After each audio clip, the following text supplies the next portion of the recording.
Bonsoir à tous les amis, quel plaisir infini de vous retrouver pour débriefer cette 13e journée de Ligue 1. On a été séparés par une trêve internationale, mais ma foi elle était sacrément passionnante. On a eu la qualification de l'équipe de France à la Coupe du Monde. On a vu également des scénarios un petit peu fous avec la RDC, avec Haïti, avec Curaçao, on va avoir les barrages. Donc finalement le fait de se replonger tranquillement dans le football de club, on n'était pas dépaysés, on se disait bah pourquoi pas, on prend ce qu'on nous donne. Et c'est vrai qu'avec ce qu'on a vécu ce week-end en Ligue 1, alors peut-être qu'on a eu des matchs un peu plus difficiles, hein. On a senti que voilà, la vague de froid a peut-être perturbé certaines équipes, certains acteurs du jeu. Mais sinon, on a eu quand même encore une fois un week-end de Ligue 1, ma foi, très intéressant, avec des gros scores, avec une immense bataille, que ce soit en haut ou en bas. Et la bataille en bas, bah écoutez, je crois que personne n'est à l'abri. Vraiment, quand je vous dis ça, on pouvait se dire des fois, tu sais, t'avais une espèce de marge pour des équipes comme Nantes, par exemple, qui souvent avaient deux trois clubs un peu inférieurs avant, tu vois, type des équipes qui des fois faisaient l'ascenseur, qui redescendaient, qui n'étaient pas au niveau, les Angers, 3 Metz. Bah cette saison, les gars, il y a plus de petites équipes, il y a plus de, voilà, hein, t'es en danger à chaque sortie, donc tu peux plus te reposer sur tes acquis. Par exemple, Nantes qui a fait une mauvaise série en prenant seulement 2 points en 3 matchs contre ses adversaires directs, bah ils vont être dans la sauce, hein. Ils vont être dans la sauce, nos amis nantais, même si évidemment il y aura des choses à dire comme chaque week-end sur l'arbitrage. C'est toujours un plaisir de repartir sur ça. Vraiment. D'ailleurs, oui, c'est vrai que j'ai lancé peut-être un petit peu tard le débrief Ligue 1 parce que bah, déjà je voulais terminer le débrief, enfin le derby de Milan. Et puis il y avait un match du Real qui était très sympa contre Elche. Franchement, Elche, branchez-vous là-dessus parce que le taf du coach Sarabia, très intéressant, belle proposition. Il y a du jeu, il y a des individualités qui sortent du lot comme Febas au milieu de terrain. Là, il y a Alvaro qui a mis un sacré but sur le deuxième. Et le Real qui a égalisé par 2 reprises avec des buts, comment dire, des buts ma foi litigieux. Si c'est pas le Real qui les marque, peut-être que ces buts ils sont pas accordés, mais on sait que il y a des forces occultes qui sont à l'œuvre du côté de ce club. Donc en fait j'ai même plus envie de revenir là-dessus parce que on en a vu les trucs. Et évidemment je sais que les supporters du Real vont dire gna gna gna gna gna gna, les gars on vous taquine, mais ce soir reconnaissez-le que quand même encore une fois c'est un petit peu abusé. Enfin vraiment je pense que alors ok, que peut-être un des 2 buts soit accordé, je veux bien, peut-être que Bellingham, pourquoi pas, mais Vinicius, tu vois, le nez du gardien. Bon, c'est quand même très, très surprenant cette histoire. En tout cas, très content de vous retrouver, évidemment les boss. Merci à ceux qui ont lancé le petit train de la hype comme Simon, Soigny, Nico. Vous êtes des boss, les gars, vraiment, vous êtes des cracks. On est ensemble pendant une bonne heure et demie pour revenir sur cette 13e journée de Ligue 1 et voir un petit peu tout ce qui s'est passé. Comme d'habitude, le bilan des 9 matchs avec la bataille en haut, la bataille pour le maintien et même presque la bataille pour le ventre mou. En tout cas, installez-vous, il y a beaucoup de choses à dire. Comme toujours, je salue les habituels avec Thibaut, avec Noah, avec Caio, avec Gaën, avec Pierrot, Roison. J'imagine qu'en tant que René, il y a des personnes très contentes, hein. C'est vrai qu'on va évoquer pas mal de clubs qui se sont mis très très bien ce week-end, notamment Rennes qui enchaîne avec une 3e victoire. Salut à Karim et Soso Chat, la modératrice, qui vous rappelle bien sûr de vous abonner, de liker. Dédicace à ceux qui regardent sur YouTube, qui nous écoutent en podcast. Je sais que vous êtes nombreux. D'ailleurs, un petit point classement, on est souvent bien placé dans les tops, dans les charts Spotify, Apple, que ce soit en France, en Belgique, en Afrique, notamment au Sénégal, au Mali, en Algérie. Donc je salue mes auditeurs lointains qui nous écoutent et qui vont nous entendre évidemment parler de Rudy Buquet, de Benoît Millot, avec toutes ces considérations, ces polémiques. Alors le derby milanais, je l'ai vu un petit peu de manière lointaine. Le Real, j'ai mis quand il y avait des pauses, par exemple, j'ai vu la fin de la première période. Là, j'ai vu bien la fin du match. Ça régalait comme il faut, mais j'ai vu surtout l'arrêt de Mike Maignan, hein. T'as Milan qui va s'imposer, et souvent on se dit que ces dernières années l'Inter est plus fort que le Milan, mais je crois que le Milan reste invaincu sur les 6 dernières confrontations entre les deux équipes, et on sait que les derbys, ce sont des matchs à part, désolé pour ce poncif, mais encore plus pour les 2 clubs milanais, et l'impression que le Milan a su tirer son épingle du jeu avec un Maignan sur penalty. Lui, quand il veut, c'est tellement fort. Franchement, je suis bluffé par ce monstre, et je suis très content de l'avoir à bord pour l'équipe de France et la prochaine Coupe du Monde. Demain, on est sur hors-jeu, les boss, pour ceux qui demanderont, donc on sera bien avec toute la belle bande, histoire d'aller voir ça. Et comme le dit Rome, la Roma est en tête. Alors, je vous invite à aller voir la compo de la Roma qui s'invite en tête de la Serie A.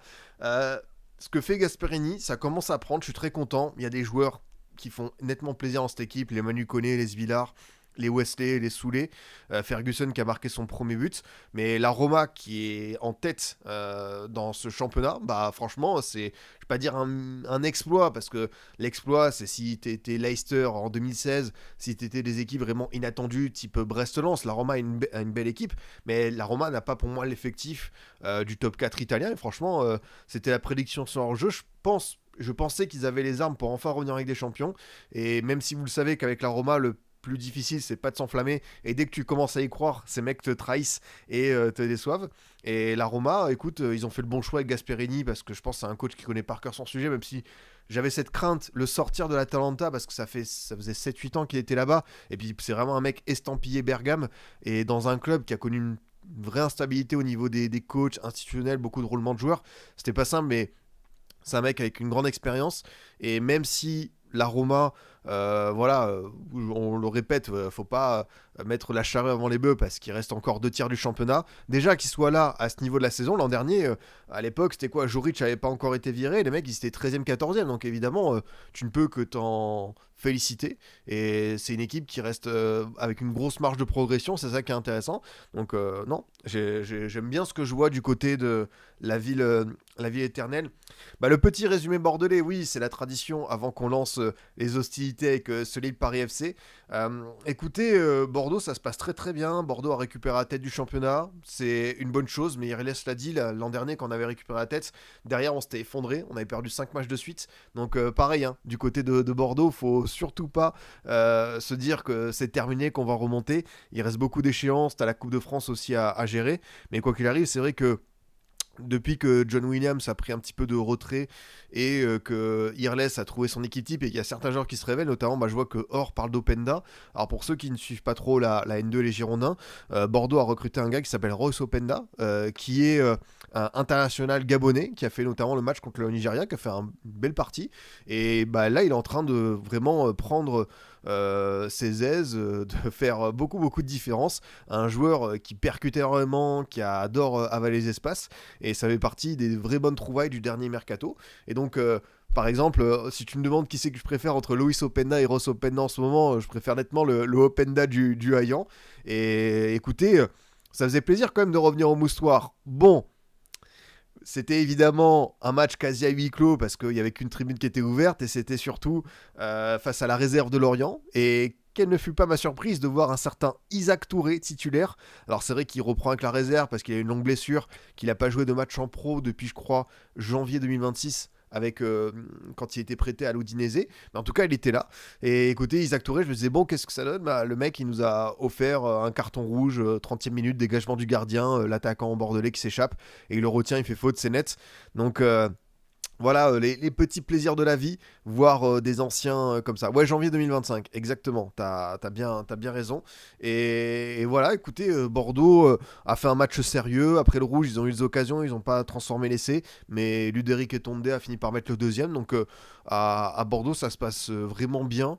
Ça faisait longtemps qu'on n'avait pas eu comme ça une osmose sportive. Mais je vous le dis, l'an dernier, on avait eu ça aussi. Et c'est à partir du moment où on s'était cru arriver, qu'on avait chuté. Donc c'est là où il va falloir redoubler de vigilance pour ne pas retomber dans ses travers. Je pense que la poule qu'on a, c'est plus accessible que la fameuse poule où tu as toutes les équipes du sud-est, de région parisienne. Là, c'est vraiment la guerre. Donc moi, j'ai envie d'y croire pour ces bons petits... ces bons petits Girondins là.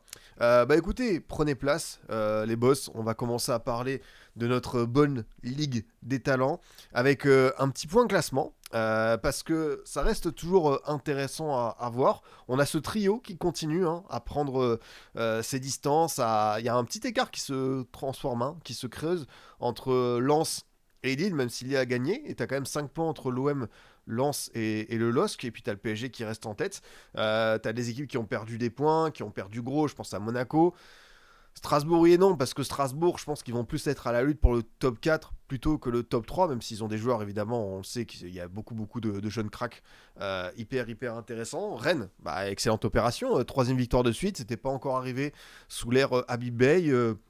Une équipe où ça se passe très très bien. Maintenant, c'est un peu ce que je viens de dire pour Bordeaux, mais à l'échelle rennaise, parce que Rennes, il se passe tellement de choses. C'est de la culture de l'instant, c'est de la culture de la minute, de la seconde. Mais en tout cas, on peut voir qu'Abibay a quand même fait les choix forts, déterminants pour remettre cette équipe là où on l'attendait. Moi, Rennes, avant le début de saison, et je pense que si vous ressortez les différentes capsules d'hors-jeu, les différentes prédictions, j'ai dit sans Coupe d'Europe, avec ce mercato, avec cet effectif, je pense qu'ils doivent viser le top 6. Ils ont mis des moyens sur la table. Ça, c'est une équipe qui, à la fin de saison, je vais les voir qualifier le jeudi soir. Et bah écoute, ils sont pour l'instant à leur place, donc c'est bien. Alors après, ils reviennent de loin. Faut pas non plus. Je pense qu'il faut peut-être nuancer parce qu'on a été hyper catastrophé quand Abibay ça allait pas. Il y avait des choses à redire. Là, ça se passe très très bien. Donc il va falloir voir comment est-ce que cette série peut se poursuivre. Mais voilà, comme je te dis, le fait d'avoir mis Boudla, le Cissé, Tamari, une alternance entre Meite et Mbolo, on peut voir que quand même du côté du Stade Rennais, bah, ça respire et surtout tu enchaînes 2-4-1 contre des équipes voilà, un peu top 5, top 6, même si Monaco est sorti avec Strasbourg. Donc vraiment, ce que je vois du côté de Rennes, bah, tu ne peux que t'enflammer, mais après, c'est ce qu'on va voir, hein, comment cette équipe va réussir à garder ce pic de forme, parce qu'il y a beaucoup de choses à dire sur le Stade Rennais. Avec une performance vraiment très aboutie face à l'ASM. L'OL qui cale contre Auxerre. Alors l'OL, voilà, on va y revenir, hein, mais c'est vrai que on sent quand même les limites et d'un effectif décimé en attaque où dès que t'as pas un ou deux éléments forts comme Fofana, bah d'ailleurs depuis que Fofana s'est blessé, bah t'as eu cette victoire contre Strasbourg et derrière t'as enchaîné 4 matchs sans succès. Alors tu prends des nuls, mais t'as les nuls contre Paris FC, contre Brest, donc c'est un peu poussif. T'as cette défaite à la dernière minute contre le PSG qui est assez dur à avaler. T'as le scénario d'Auxerre. Où voilà, bah, tu te rends compte que contre le dernier de Ligue 1, t'as pas de marge en fait. C'est ça qui est assez terrible. Et après, bah, on reviendra sur les différents matchs, mais quand même, les gars, Angers, quoi. Angers, et ce soir, 11e de Ligue 1, avec tout ce qu'on sait au niveau de l'été traversé par ce club, le fait d'avoir pas de thunes, de s'être reconstruit sans Esteban Le Paul, en lançant du shérif, du Prosper Peter, en faisant confiance à Hervé Kofi, et d'ailleurs ils le font bien parce que Hervé Kofi, il y a beaucoup de très bons gardiens en Ligue 1, je vous le dis souvent, cette saison par exemple, j'adore Rouli, j'adore Risser, je trouve que El Gato Lopez à Nantes, il fait de belles choses, même Griff, tu vois, il a été déterminant, mais Hervé Kofi, là, à l'instant précis, c'est le meilleur gardien de Ligue 1. Il n'y a pas de débat en fait. Enfin, j'aime pas être trop catégorique et vous engueuler, mais Hervé Kofi, c'est le meilleur gardien de Ligue 1. Enfin, vraiment, sur ce début de saison, il te carry, il t'a sorti je ne sais combien d'arrêts déterminants. Là, en plus, ce match à Toulouse, t'as aussi un peu de réussite avec des montants, mais Hervé Kofi, numéro 1. Et c'est beau pour lui, parce que bah, l'an dernier, il avait été mis au placard par Will Steele, de manière un petit peu étrange. Et franchement, il est costaud. Ah non, mais Jeffrey Delange, Samba, non, mais je vous le dis très souvent, même les seconds couteaux chez les gardiens, c'est bien ce qui se passe en Ligue 1. Mais là, non, non, c'est lui. Il y a Rouli quand même devant pour moi. Tu sais quoi, moi je mets Hervé Kofi. Bah, tu sais quoi, hop, le petit sondage qui passe bien, hop, meilleur gardien de Ligue 1. Moi je me disais, en fait, chacun va avoir ses arguments, mais pour le coup, ce que Kofi fait dans une équipe qui joue le maintien, c'est encore plus valorisant, je trouve, parce que vraiment, sur la moitié là, des 16 points, il y en a 8 pour lui, je pense. Je pense très clairement qu'il y en a une belle pour lui, quoi. Donc après, évidemment, si je dis comme d'habitude que Kofi est le numéro 1, ça ne veut pas dire que hein, notre ami Rouli est une pipe. Hein. Vous connaissez la théorie, les pancakes sur Twitter. Si je dis que j'aime les pancakes sur Twitter, ça ne veut pas dire que je déteste les gaufres. C'est juste que pour moi, Kofi, waouh. Dans l'autre sens, oui, évidemment, Rouli est exceptionnel. Enfin, je pense qu'on peut tous se le dire. Hein. Il n'y a pas trop de catégories différences à faire. Mais ouais, Jeffrey Delange, je m'en reviendra vite sur ce Nice-Marseille. Mais juste avant ça, je crois qu'il y a un petit match du dimanche soir sympathique à débriefer. Ce Lille-Paris FC, ça pouvait être un choix étonnant de mettre cette rencontre en tête d'affiche de la Ligue 1. Mais écoute, c'est deux équipes, quand elles le veulent, elles peuvent pratiquer du beau jeu, surtout Lille à domicile. Le Paris FC, pour le coup, il y avait l'absence de Maxime Lopez quand même que je trouvais assez préjudiciable. T'avais Simon aussi qui avait été mis sur le banc. Donc je voulais voir ce que cette équipe pouvait proposer. En vrai, ils perdent ce soir, mais c'est pas une défaite déshonorante. Ils sont pas loin pour moi de repartir avec le point du nul. Ils ont été plutôt intéressants dans leur plan de jeu. Ils ont été assez efficaces. 7 tirs, 5 cadrés, 2 buts. Après, voilà, il va leur manquer forcément un petit peu de qualité défensive. Hein, parce qu'il y a certains joueurs. moi, je suis très content parce que ce qui est bien avec cette équipe du PFC, c'est que tu as des éléments qui étaient en Ligue 2 et qui découvrent la Ligue 1, comme Adama Kamara, c'est super bien. Tu as Ekebal qui revient très très bien. Tu as Mbo, on sait que c'est un beau potentiel. Mais tu en as d'autres qui, pour moi, font partie de cet effectif où je trouve qu'il y a des limites, genre Kolodziej Jack. Alors, bon, penalty. Allez, penalty. Le premier, il y est pour moi. Le second, c'est très très généreux, voire ça n'y est pas du tout. Mais tu vois, Kolodziej Jack en Ligue 1, c'est difficile quand même, hein. Enfin, je pense que je peux comprendre que ça puisse être la carte de l'expérience, mais dans ce championnat, c'est trop juste. En fin d'année 2025, c'est pas possible de voir ça. Alors, s'il veut faire l'animateur Bafa, tant mieux. Bah, voilà, Kofi Roulier, égalité, meilleur gardien de Ligue 1. Risser derrière à 23 à 23%. Mais du coup, le LOSC, c'était quand même intéressant parce que c'était le match d'après. Un match d'après contre Strasbourg où ça a été un non-match. On a vu tout ce qu'on n'aimait pas du Lille version Genesio, à savoir une stérilité offensive, des erreurs individuelles. Il y a eu de ça un petit peu, avec évidemment, tu vois, un petit peu une équipe qui balbutie son football de temps en temps, des joueurs qui manquent de repères d'automatisme. Tu vois, Giroud Gaman, tu as eu 2-3 séquences, on a senti que ça se cherchait, mais en fait, c'est toujours la même chose. Est-ce qu'il faudrait pas plus de rencontres, il faudrait pas plus de matchs, mais est-ce que Giroud va pouvoir en enchaîner autant? Je ne sais pas. En tout cas, tu vois, Egaman qui sort avant Giroud, ça m'a quand même étonné. Après, c'est vrai que Giroud marque un doublé, mais Egaman, j'ai trouvé quand même voilà, toujours aussi remuant avec son déchet habituel. Par contre, celui qui m'a fait vraiment plaisir ce soir, et c'était une de mes batailles, si vous prenez le dernier débrief, je l'avais dit, Sahraoui. Sahraoui, ok, je veux bien qu'à chaque fois qu'il rentrait sur le terrain, c'était pas Robben 2013, mais c'est un joueur qui te propose quelque chose quand même. Et c'est le type d'élément, il faut le prendre avec ses défauts, à savoir que oui, il va beaucoup percuter, il va dribbler, et il va te perdre des ballons, parce que c'est dans sa nature d'oser comme ça sur le terrain. Bah, ce soir, par exemple, il y a l'initiative de l'égalisation, c'est un joueur qui a pas mal, tu vois, tenté, et dans l'autre sens, il sort blessé, donc enfin plus musculaire, j'ai l'impression que c'était les adducteurs, donc j'espère que ça va pas être une rechute parce que Sahraoui a enchaîné les petits pépins physiques. Mais tu vois, dans ce LOSC, je vais pas dire stéréotypé, mais entre Fernandez Pardo qui trouvait pas de, ouais, de plan B pour certaines actions et Correa qui a peut-être un peu trop enchaîné, ça devenait difficile. Bah moi, je suis désolé, mais Sahraoui, il a son mot à dire, hein. J'aime bien voir ce joueur sur le terrain. À chaque fois, il a cette audace. Il a des connexions avec des joueurs. Tu vois, par exemple, le but de Romain Perrault, enfin, le but de Giroud qui est amené par Romain Perrault, c'est lui qui pose cette initiative. Et tu vois, du coup, c'est intéressant parce que le LOSC a encaissé ce premier but.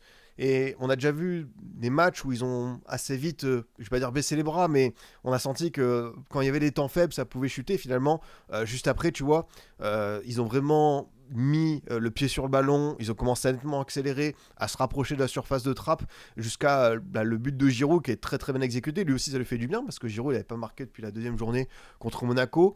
Il était en panne sèche, il a beaucoup beaucoup joué. Moi, je préférais quand même un peu plus Barigaman, mais je peux comprendre que voilà, il puisse avoir cette idée d'avoir une association des deux. Et voilà, Giroud, il te sort un doublé avec ce penalty qui est transformé. Pour le coup, le match du LOSC s'est débloqué sur ça. Et après, voilà, les errements défensifs du Paris FC, on les a déjà vus cette saison. On sait que c'est une équipe qui encaisse beaucoup.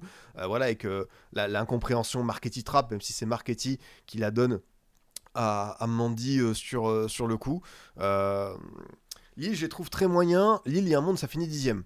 En fait, je pense que c'est une équipe qui est un tout petit peu convalescente parce que tu as des joueurs qu'on attendait énormément sur cette saison, type Haraldsson, type Fernandez Pardo, toutes les recrues qui ont très bien commencé, les Ngoy, les Correa, les Igaman, et après, bah, il y a un petit peu de jeunesse. Il y a aussi un coach qui n'a pas forcément beaucoup fait tourner là où il le fallait, hein. Il a plutôt fait tourner en Europa League et je pense que c'est plutôt une équipe qui avait besoin de 109 en Ligue 1.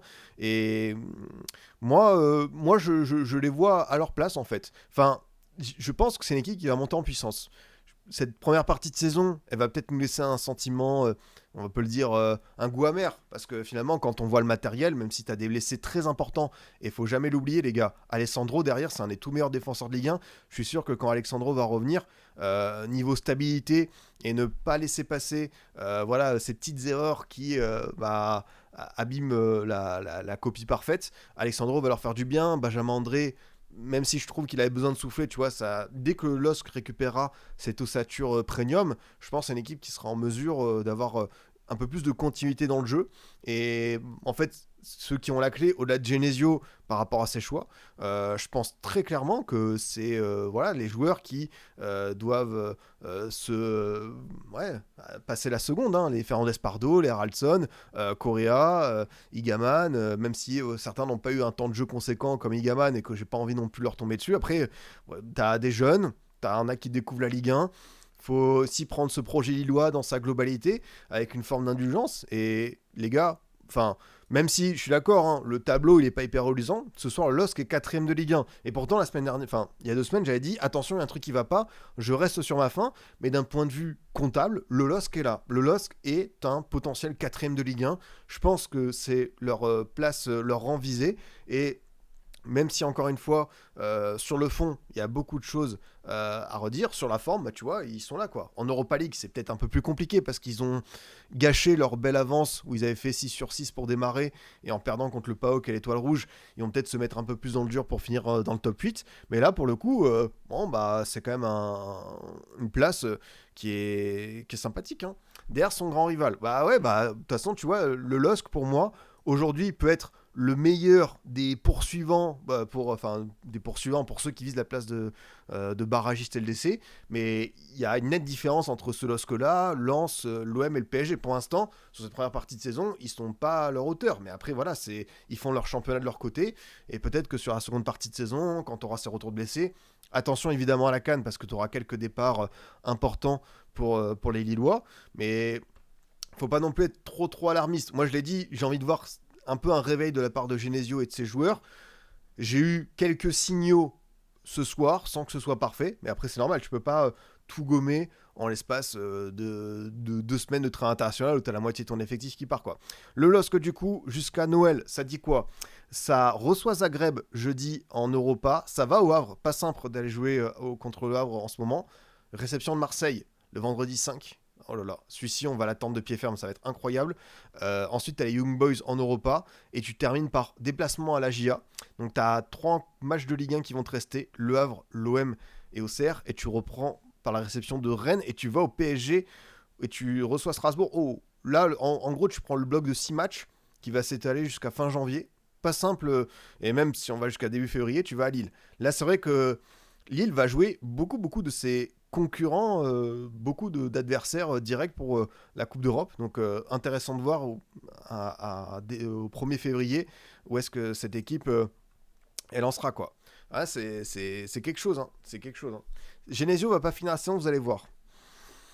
Je ne sais pas comment l'étang va se positionner parce que c'est toujours. J'ai l'impression que c'est pas quelqu'un qui il se sépare pas de ses coachs, à moins qu'il y ait un truc vraiment une cassure ou un besoin impératif.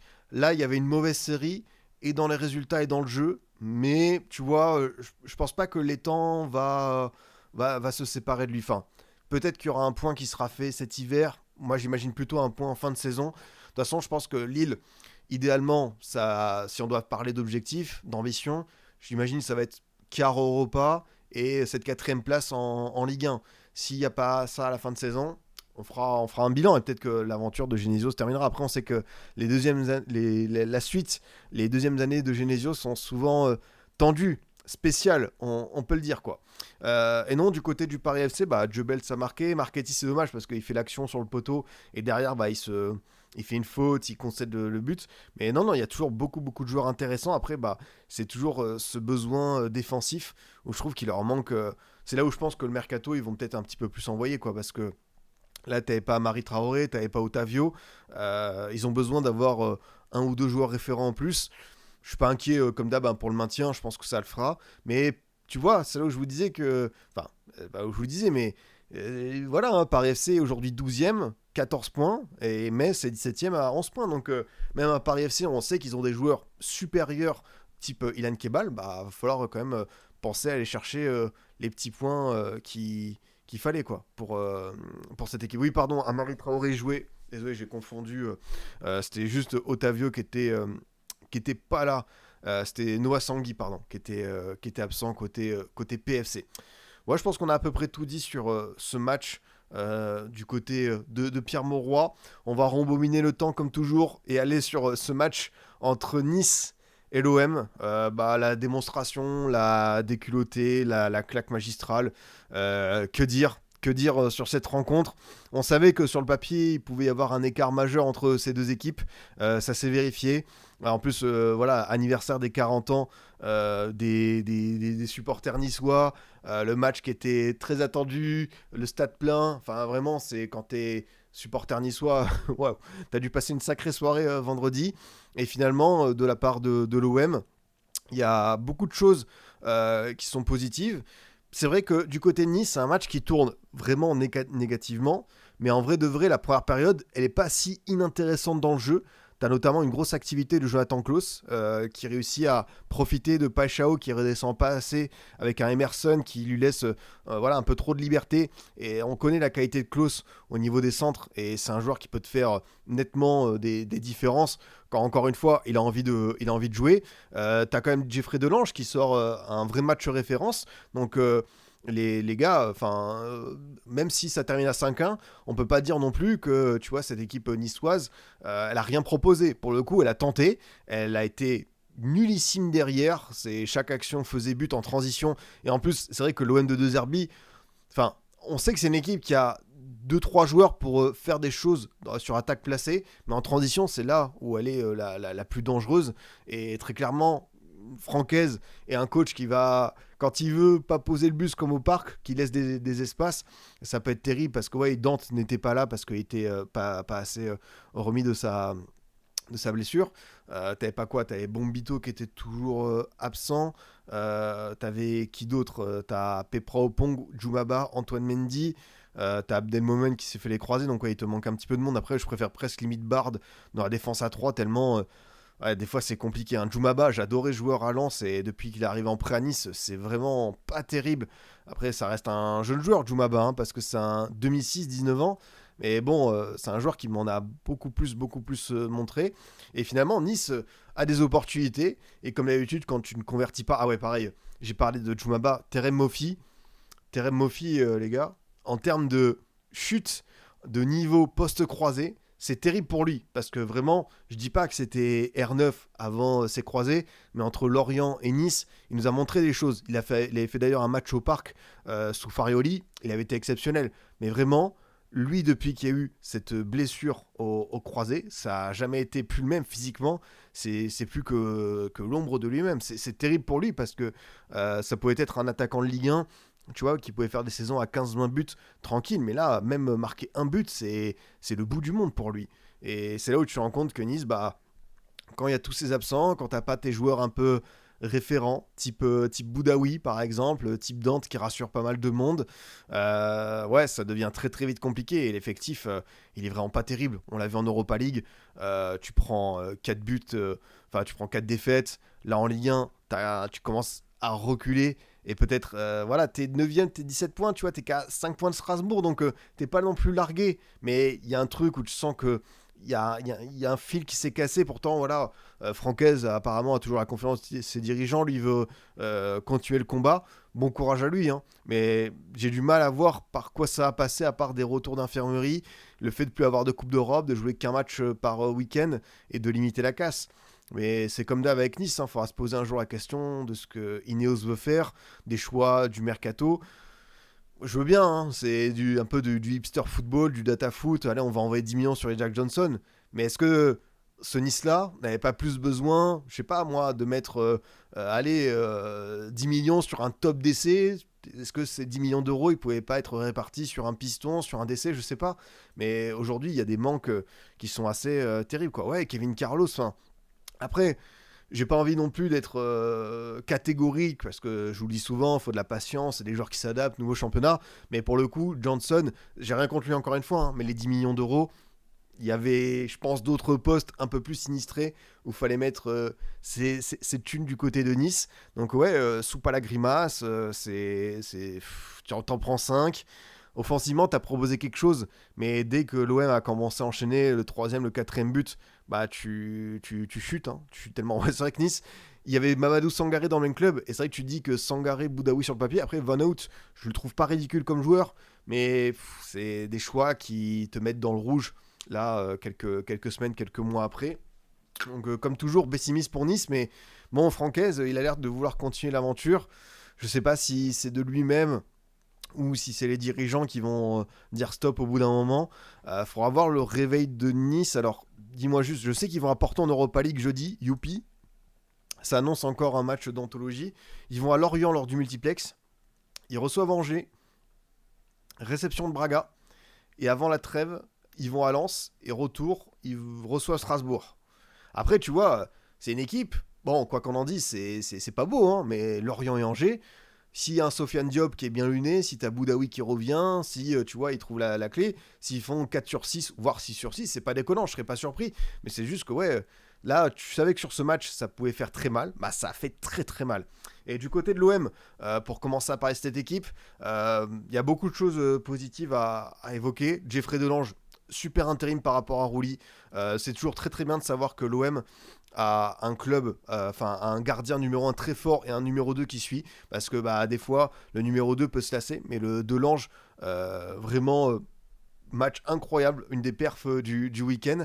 Emerson, j'ai trouvé très très bon côté gauche, même si c'est vrai que Klaus lui a laissé quelques, voilà, lui a fait, il aurait pu être un peu plus agressif sur certains centres, mais ça a été sans trop de conséquences. Le double pivot Vermeuren Kondogbia, les gars, j'ai adoré. Franchement, Kondogbia, c'est toujours la même chose avec ce gars-là.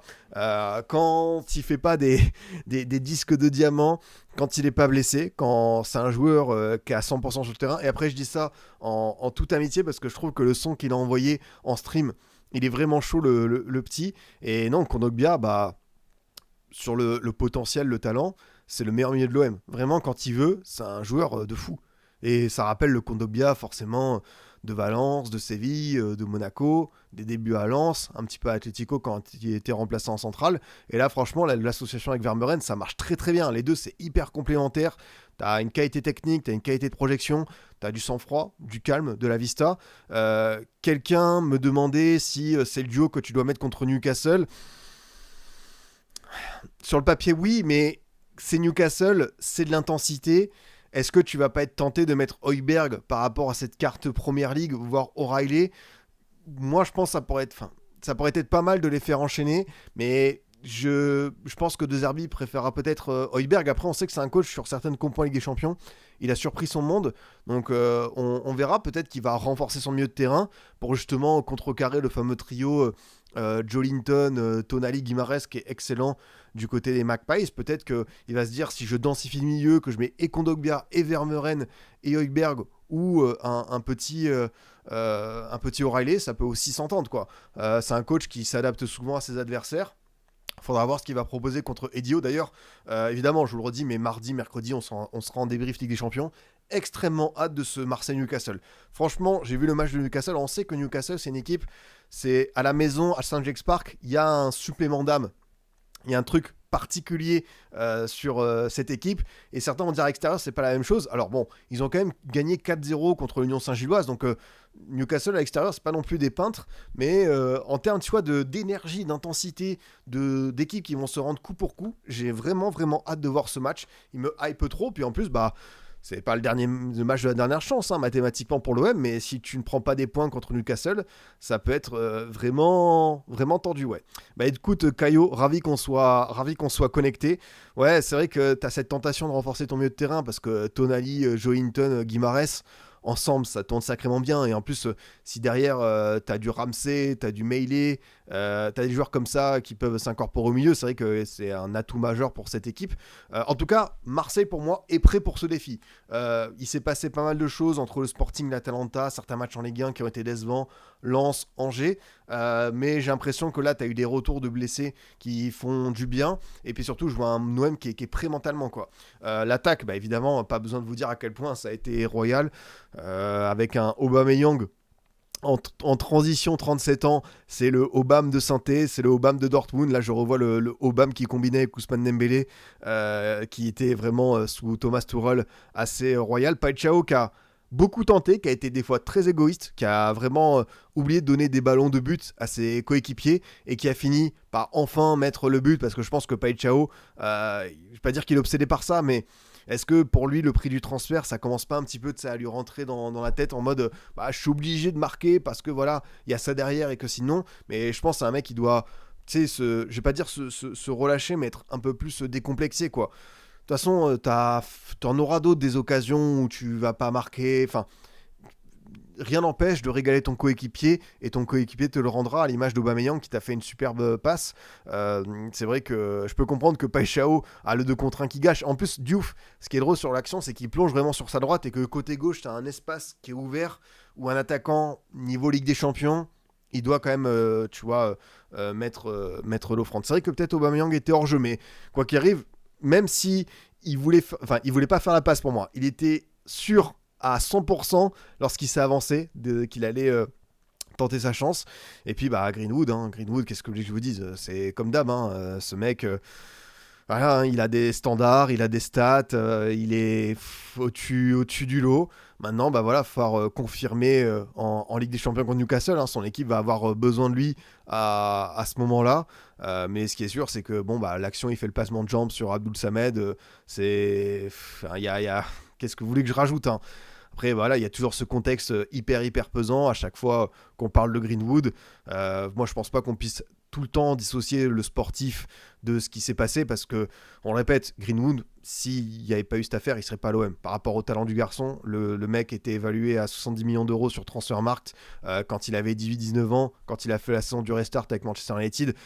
Il avait le potentiel pour être un des tout meilleurs attaquants de sa génération. Il le prouve à travers ce match. Et oui, je peux comprendre qu'à chaque fois qu'on parle de Greenwood, ça cristallise des tensions et faut, parce que à chaque fois que même moi j'en parle, je sais que c'est un sujet hyper sensible et que tu peux pas t'avancer, il faut vraiment prendre des pincettes.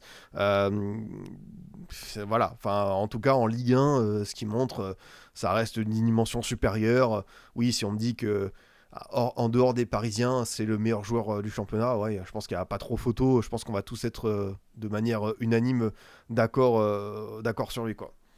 Sportivement, il a rien à faire l'OM, c'est un Marseillais qui dit ça. Bah, je peux comprendre, mais même moi, j'ai des supporters marseillais dans ma TL sur Twitter. À chaque fois qu'ils marquent, ils disent juste but, ils disent pas but de Greenwood parce que bah c'est quand même toujours très particulier comme situation quelques années après, quoi. Après, Nice a aussi abandonné le foot cette année, je trouve, Scipion. Bah, justement, ils n'ont pas abandonné parce que si vraiment il y avait un abandon dans ce sens, ils n'auraient pas fait cette première période où il y a eu des intentions, où tu as Jeffrey Delange qui est en feu. Ils ont tenté, en fait, c'est juste que défensivement, ils se sont fait exploser derrière et qu'ils ont pas su mettre les actions qu'il faut, quoi. Donc voilà.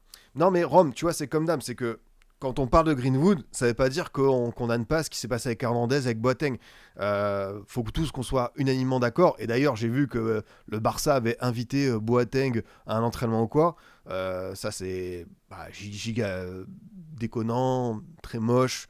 Pour le symbole, c'est vraiment ouais, on peut le dire, c'est incorrect au possible. Non, quand on parle de Greenwood, ça veut pas dire qu'on défend les autres. Ben Yedder, c'est pareil, je vais pas employer les termes, j'ai pas besoin de faire ça. Oui, bien sûr, je sais, on parle que de lui, oui, parce que bah forcément, c'est lui qui est mis en lumière, parce que c'est lui qui marque des buts, parce que à chaque fois, ça cristallise les tensions. Mais on n'oublie pas tous les autres qui ont fait des dingueries absolues. Faut bien comprendre ce débat. Donc, en tout cas, l'OM, vraiment, toujours pour moi, en fait, c'est un match qui m'a conforté dans mon idée que c'est une équipe frustrante. Alors, c'est bizarre de dire ça après une victoire 5-1. Je dis ça par rapport forcément avec des champions. Cette équipe est à 3 points sur 12 avec, évidemment, ce match contre le Sporting, ce match contre l'Atalanta. C'est hyper regrettable qu'il n'ait pas pu réussir à passer le cut. Alors il reste encore 4 matchs en LDC pour se rattraper. T'as Newcastle, Liverpool, t'as les 2 clubs belges, mais en Ligue 1 en tout cas, on voit que cette équipe, elle se rapproche du PSG. Je dis pas qu'ils vont les battre dans la course au titre, mais en tout cas, je suis nettement d'accord pour dire que l'OM ne sera pas, comme l'an dernier, à 21 points ce PSG. Je pense que le PSG sera quand même champion, qu'ils vont faire leur série à un moment donné pour aller prendre leur distance. Mais je pense que l'OM a les moyens pour être à moins de 10 points à la fin de saison et qu'on voit qu'au niveau du mercato, ça a bien bossé, que même si tu as traversé une petite tempête, niveau profondeur de banc, t'as quand même, tu t'es mis à l'abri. Maintenant, bah, c'est comme toujours, les gars, c'est la LDC. C'est là où on verra s'ils en ont dans le ventre, quoi. Bah, tu as le droit d'avoir peur de Newcastle. Newcastle, c'est une très bonne équipe. Et Newcastle, ils sont même pas top 10 en PL, ils sont 15e. Alors en Champions, ils ont fait le job, mais c'est tout sauf des rigolos. C'est juste qu'en Première Ligue, bah, des fois, ils ont des petits matchs sans. Et sinon, bah, c'est juste que c'est un championnat où tu as tellement de concurrence. Voilà, ils sont 14e. Et en LDC, ils sont. Tu vois, ils ont pris 9 points, quoi. Ils ont pris 9 points sur 12. Donc en LDC, ils s'en sortent bien. Donc quand tu vois leur effectif, quand tu vois leur mercato, ça va être un sacré match, quoi. Franchement, c'est quelque chose. Bah, c'est très faible. Oui, non, parce que quand même, ils ont été prendre leur victoire à Union Saint-Gilloise. Et en Ligue des Champions, non, c'est ça, ils ont fait 3 matchs à la maison. Le Barça, ils ont perdu. Après, ils ont fait Benfica et Bilbao. Donc, tu vois, ils ont quand même une victoire à l'extérieur en LDC. Référence avec ce 4-0 à l'Union Saint-Gilloise. Voltema 2, doublé de Gordon et Barnes. Donc, méfiance, grande méfiance. De toute façon, je pense que tout le monde se méfie Newcastle. On va voir ce que ça donne. Mais ouais, il y a. Ouais, c'est dense la première ligue. Hein. C'est dense. Hein. Ah, mais je sais qu'à l'extérieur en championnat, c'est dégueu. Et qu'il y a un Newcastle avec et sans Saint James Park. Mais tu vois, en Ligue des Champions, c'est un contexte différent. Je dissocie ça de la première ligue. Les amis, on va avancer, on va aller sur la journée de samedi, qui était assez riche en matchs intéressants, notamment ce Lens-Strasbourg, le 3e contre le 4e. Déjà, je tiens à le dire que j'avais froid, même pour les joueurs. Je sais que ressenti moins 6 degrés à Bollaert, même moi, j'étais là en mode en plus, j'avais été faire un Lens-Rennes en mars, et là aussi, c'était ressenti moins 1. Et franchement, chapeau aux gars, parce que même s'il n'y a pas eu une farandole d'occasion, c'était un match très intense, vraiment. On sentait que ça se rendait coup pour coup, que ça a beaucoup couru au milieu de terrain, que c'est pour ça, tu vois, que par exemple qu'un Barco, il a pris ce carton rouge parce que il y a peut-être eu un petit peu plus, voilà. Barco, il était en manche courte, ah ouais, tu m'étonnes, il prend son rouge, il a pété un plomb. Ouais, c'est vrai que il y avait vraiment une grosse débauche d'énergie de la part de ces deux équipes. Et Strasbourg, c'est vrai qu'en dehors de la victoire contre le LOSC et le nul contre le PSG, chaque fois que ça joue contre un concurrent, ça perd. Donc c'est la vraie marge de progression pour cette équipe. Alors c'est très très bien parce que eux, ils font le plein contre les équipes à leur portée. Mais si tu veux être 4e à la fin de saison, il va falloir que tu commences à prendre un peu plus de points contre tes rivaux directs. Et sur ce coup-là, bah écoutez, Lens qui s'impose en ayant eu la maîtrise globale, en ayant eu les meilleures occasions. Faut dire que quand même, ils avaient un beau défi parce que tu avais Epaicelli et Emega qui avaient été reconduits par Rossenior après leur bon match contre le LOSC. Et c'est là où tu te dis que vraiment, ils ont une défense qui est assez incroyable parce que Malang Sarr est à un niveau incroyable. Malang Sarr qui fait à un moment donné un retour sur Emega, c'est juste fou, quoi. Vraiment... c'est incroyable. Baïdou qui continue vraiment sa progression, qui est très très fort. Et même le petit Gagnou, hein, tu vois. C'est là où tu te dis que c'est plus qu'une équipe, c'est un club qui travaille bien. Et c'est bien de la part de Pierre Sage d'avoir pu, tu vois, je pense que Pierre Sage, il a son 11 en ce moment en tête, parce que là, tu remplaces juste Gagnou par Gradit. Mais sinon, l'apport du banc, bah, tu vois, Sima, il avait marqué contre... au CR à dernière minute, t'as déjà eu des joueurs décisifs qui ont eu leur petit moment, tu vois, Saïd il a marqué des buts en super sub, donc tu sens qu'il y a un 11 très fort, mais que t'as aussi le 12e, le 13e, le 14e homme qui peuvent réussir à faire des différences. Et non, bah Lens, c'est ce qu'on se dit depuis le début de saison, quoi. Le mercato a été très très bien réussi, excellent choix au niveau du coach. Quand t'entends Pierre Sage parler, bah ce gars-là, t'es obligé de l'apprécier parce qu'il te diffuse du calme, de la sérénité. Tu sens que ça se passe très très bien à tous les étages du club. Et même ce qui est bien, c'est que je trouve que quand Thauvin, tu vois, il fait pas un match tip top. Quand Hudson Edouard, il manque une ou deux opportunités. Derrière, t'as les tontons qui vont assurer, quoi. Avec Sangaré, Thomasson, toujours aussi bon, hein, ce double pivot, ça travaille très bien. Oui, bah Emega, voilà, Emega il a beaucoup parlé. Après, Emega a beaucoup parlé, certains disent que c'est un pitre, mais vous savez quoi, j'aime ça. Parce qu'en Ligue 1, on a quand même besoin, on sait que beaucoup, il y en a qui ont cette crainte de parler devant les caméras, d'avoir la petite phrase polémique. Et Mega, lui, il le fait parce que c'est son personnage. C'est comme quand il avait dit que Balardi c'était son petit. Voilà, enfin, faut le prendre tel quel. C'est bien, il faut des histoires comme ça en Ligue 1. Il faut du trash talking.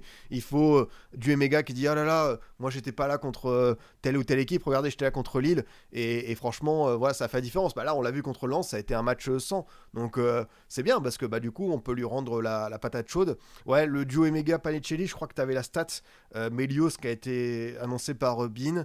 Je crois que tu as eu une passe échangée entre les deux et on était à la 76e, 77e. Donc je peux comprendre l'idée de la part de Rosseigneur de les aligner ensemble parce qu'encore une fois, sur le papier, ça peut être sympa. Panicelli, je grossis le trait. Hein. Panicelli, le pivot qui va remettre pour Emega et sa qualité en profondeur. Mais là, pour le coup, c'est juste qu'en face, bah, tu as eu une très très bonne défense. C'est que on peut dire que tu n'as pas une bonne alchimie. Contre Lille, ça a bien marché. Contre Lens, ça n'a pas bien marché. J'ai quand même envie de revoir ce duo à l'œuvre. Je pense que ça peut arriver un match sans. Emega a été blessé. Voilà, Panicelli marque un tout petit peu le pas.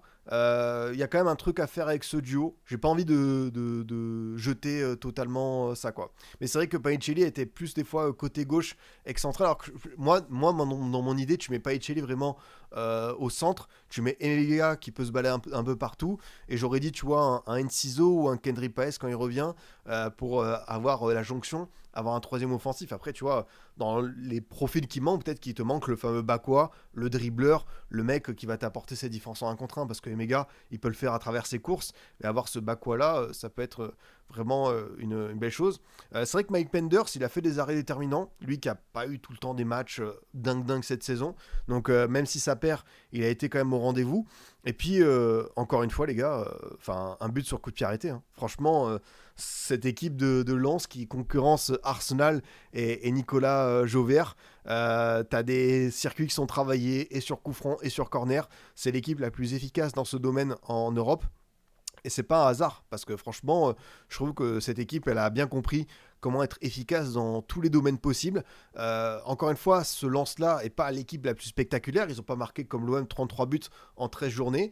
Mais pour le coup, c'est une équipe où tu sens qu'ils ont maximisé tous les détails. Et notre ami Pierre Capitaine, c'est ça, hein, Pierre Capitaine, le Nicolas Jauvert de l'Artois. Chapeau à lui, parce que franchement, c'est une équipe qui réussit... là où il faut, quoi. Et ce qui est bien, c'est que tu te dis que si Lens un jour marque le contre-coup, ce qui peut arriver, hein, parce que ça, t'auras peut-être des départs à la canne, t'auras peut-être un peu moins de réussite sur certains matchs, t'as quand même ce petit matelas de points. Hein. T'imagines, t'as fait 9 victoires en 13 matchs. 9 victoires en 13 matchs, c'est impressionnant comme rythme. Hein. Alors, bien sûr, ils n'ont pas de Coupe d'Europe, mais pour une équipe qui, l'an dernier, avait terminé 8ème, qui a changé pas mal de choses et surtout qui a relancé certains joueurs, je pense qu'il y a peu de monde qui pouvait prédire ça. Moi, au début de saison, je me disais, j'étais dans l'attente de voir ce que ce lance pouvait donner. Par exemple, il y a des joueurs, je savais que ça allait être des bonnes pioches. C'est pas pour me jeter les fleurs, mais par exemple, Mathieu Hudol, quand t'as vu les barrages qu'il a fait avec Metz contre Reims, tu savais que ce gars-là en Ligue 1, il allait pouvoir te faire des différences. Tu sais après que t'as toujours cette dose de pari parce que même si sur le papier, Sangaré, Beidou, tu vois, ça, on sait qu'aujourd'hui c'était des gros potentiels. Bah, t'as l'adaptation Ligue 1, combien de temps ça va prendre? Risser pareil, jeune gardien, 20 ans, top 3 Ligue 1. Mais Risser, imaginons que sur les 2-3 premiers matchs, il fasse une ou deux boulettes. Et derrière, tu vois, très très vite, mentalement, ça peut chuter. Mais c'est vrai que toutes les planètes se sont alignées. T'as bien terminé ton mercato en allant chercher le Hudson Edouard, l'attaquant qui te manquait pour faire ta dizaine de buts et avoir un 9 fiable dans la course à l'Europe. Donc, et Thauvin, évidemment, le grand frère. Et sans parler des retours excellents de Thomasson et Maranxar. Donc, c'est vrai que niveau alchimie, bah, il n'y a pas grand chose à redire. Hein. Enfin, je pense qu'on se retrouve très souvent dimanche soir, les amis. Et à chaque fois qu'on parle de Lens, il n'y a pas grand chose à redire. Franchement, c'est une équipe qui est dingue. Hein. Ça travaille tellement bien. Ouais, j'ai hâte de les revoir dans certains matchs. J'ai hâte de les voir contre le PSG à la maison. J'ai hâte de les voir au Vélodrome. Ça dit quoi le calendrier là pour Lens? Lens qui va enchaîner Angers, Nantes, Nice. Bah tu vois, il y a un monde où évidemment ils sont encore top 3, ils sont pas décrochés quoi. Ouais, le match au Vélodrome c'est le 24 janvier, ok. Et la réception du PSG c'est le 12 avril. Ça va être bien de voir ce Lens là dans cette adversité, dans ce contexte parce que c'est une équipe qui est hyper réjouissante. Ça on est bien d'accord quoi. Ouais, le Thomasson replacé plus bas, ça a été. Wistil avait commencé à ça. Mais c'est vraiment le duo avec Sangaré qui marche très très bien. Franchement, c'est vrai que c'est fort. Ah non, mais attention, Angers. Franchement, Angers, je pense qu'aujourd'hui, plus personne ne les prend. C'est plus des rigolos, hein. On sait tous que c'est une équipe qui a des atouts. Et c'est difficile d'aller les gêner. Là, ils sont vraiment sur une très très belle lancée. On continue, les potes, avec ce Rennes-Monaco. Un autre match que j'attendais beaucoup parce que forcément, Rennes qui est resté sur 2 victoires contre un Monaco qui a une série, comment dire, 3 défaites de suite, qui a encaissé 25 buts Monaco. Monaco a pris plus de buts que Brest, a pris plus de buts que Auxerre, Lanterne Rouge. Après, bon, il y a eu des matchs où ça a mal tourné pour eux, Lorient, Lens, tout ce que tu veux. Mais Monaco, niveau défense, c'est assez critique. Heureusement, tu as cette attaque qui te permet d'avoir cette 8e place. Mais sinon, en défense, pour un club qui ambitionne d'être top 3, top 4, c'est vraiment pas terrible. Et ça m'étonne pas il y ait eu la rumeur Clément Akpa, même si Akpa est pas dans la meilleure période, mais on sait qu'Akpa, c'est un jeune potentiel et qu'à Monaco, ça pourrait être bien vu de le récupérer. Mais ouais, c'est assez terrible. Euh, dans l'autre sens, bah, comme je l'ai dit en introduction, ça continue cette belle ouais, remontée des Rennais au classement, cette dynamique positive sur le terrain, des choix forts, de la méritocratie. On a senti qu'il y a une scission peut-être avec certains cadres du vestiaire, les fameux poids lourds, les Seko Fofana, les Ludovic Blas remplaçants, des joueurs qui ont eu beaucoup de temps de jeu, qui n'ont pas forcément été à la hauteur des attentes, type Quentin Merlin. Et c'est vrai qu'aujourd'hui, quand tu vois le niveau affiché par les Rennais, et surtout les choix forts, Aïd Boudlal, les gars, le but que met Aïd Boudlal, alors c'est très drôle sa réaction parce qu'il est chanceux, le centre arrive, il est pris par personne, ça lui retombe sur le genou, ça fait but, mais le dépassement de fonction avec, j'ai bien aimé cette espèce de petit une de sollicité, le mec qui fait sa course, qui avale une trentaine de mètres, qui va se placer dans la surface adverse, ça c'est un central, enfin, il n'y a pas beaucoup de centrales modernes qui le font, et ça vraiment, il nous a fait une vente de veine, exactement, c'est une très très belle comparaison, j'aime bien cette idée, Jaoui Cissé, super, franchement le match est excellent, j'ai bien aimé son activité au milieu de terrain, en face, il y avait du répondant et je trouve qu'elle a été à hauteur. Mais au global, si ça a été très bon, mais même Madi Camara, on commence à retrouver le Madi Camara de Brest. Et quand on sait à quel point ça a été un joueur incroyable en 2023, 2024, ça peut que te bonifier ton entrejeu. Valentin Rongier égale lui-même, toujours aussi précieux. Altamari, vous avez raison de le souligner. Altamari, très très bon en piston gauche. C'est vrai que on le dit souvent, mais c'est un joueur qui a des qualités physiques, athlétique et de vitesse, où mine de rien, comme c'est pas le plus grand, on se dit bon, ok, mais en fait ça galope, hein, franchement, et c'est extrêmement remuant. Alors bien sûr que c'est un ailier de base, donc dans l'aspect défensif, il y a des choses à redire parfois, mais j'ai trouvé vraiment toujours aussi généreux, et par exemple son match contre l'OM en première journée, ça te montre à quel point c'est un joueur qui peut être utile, même s'il va pas toucher les ballons, dans la générosité, dans les efforts, le pressing, le contre-pressing, ce mec est au rendez-vous, et voilà, avec Altamari, Cissé, Aïd Boudlal, on peut rajouter Kader Maïté même s'il n'est pas rentré, ça fait partie des vrais gagnants de ce renouveau rennais. C'est clair là-dessus. Bah, Jacquet, meilleur défenseur. Jacquet, c'est tellement bluffant. À un moment donné, il a fait un retour.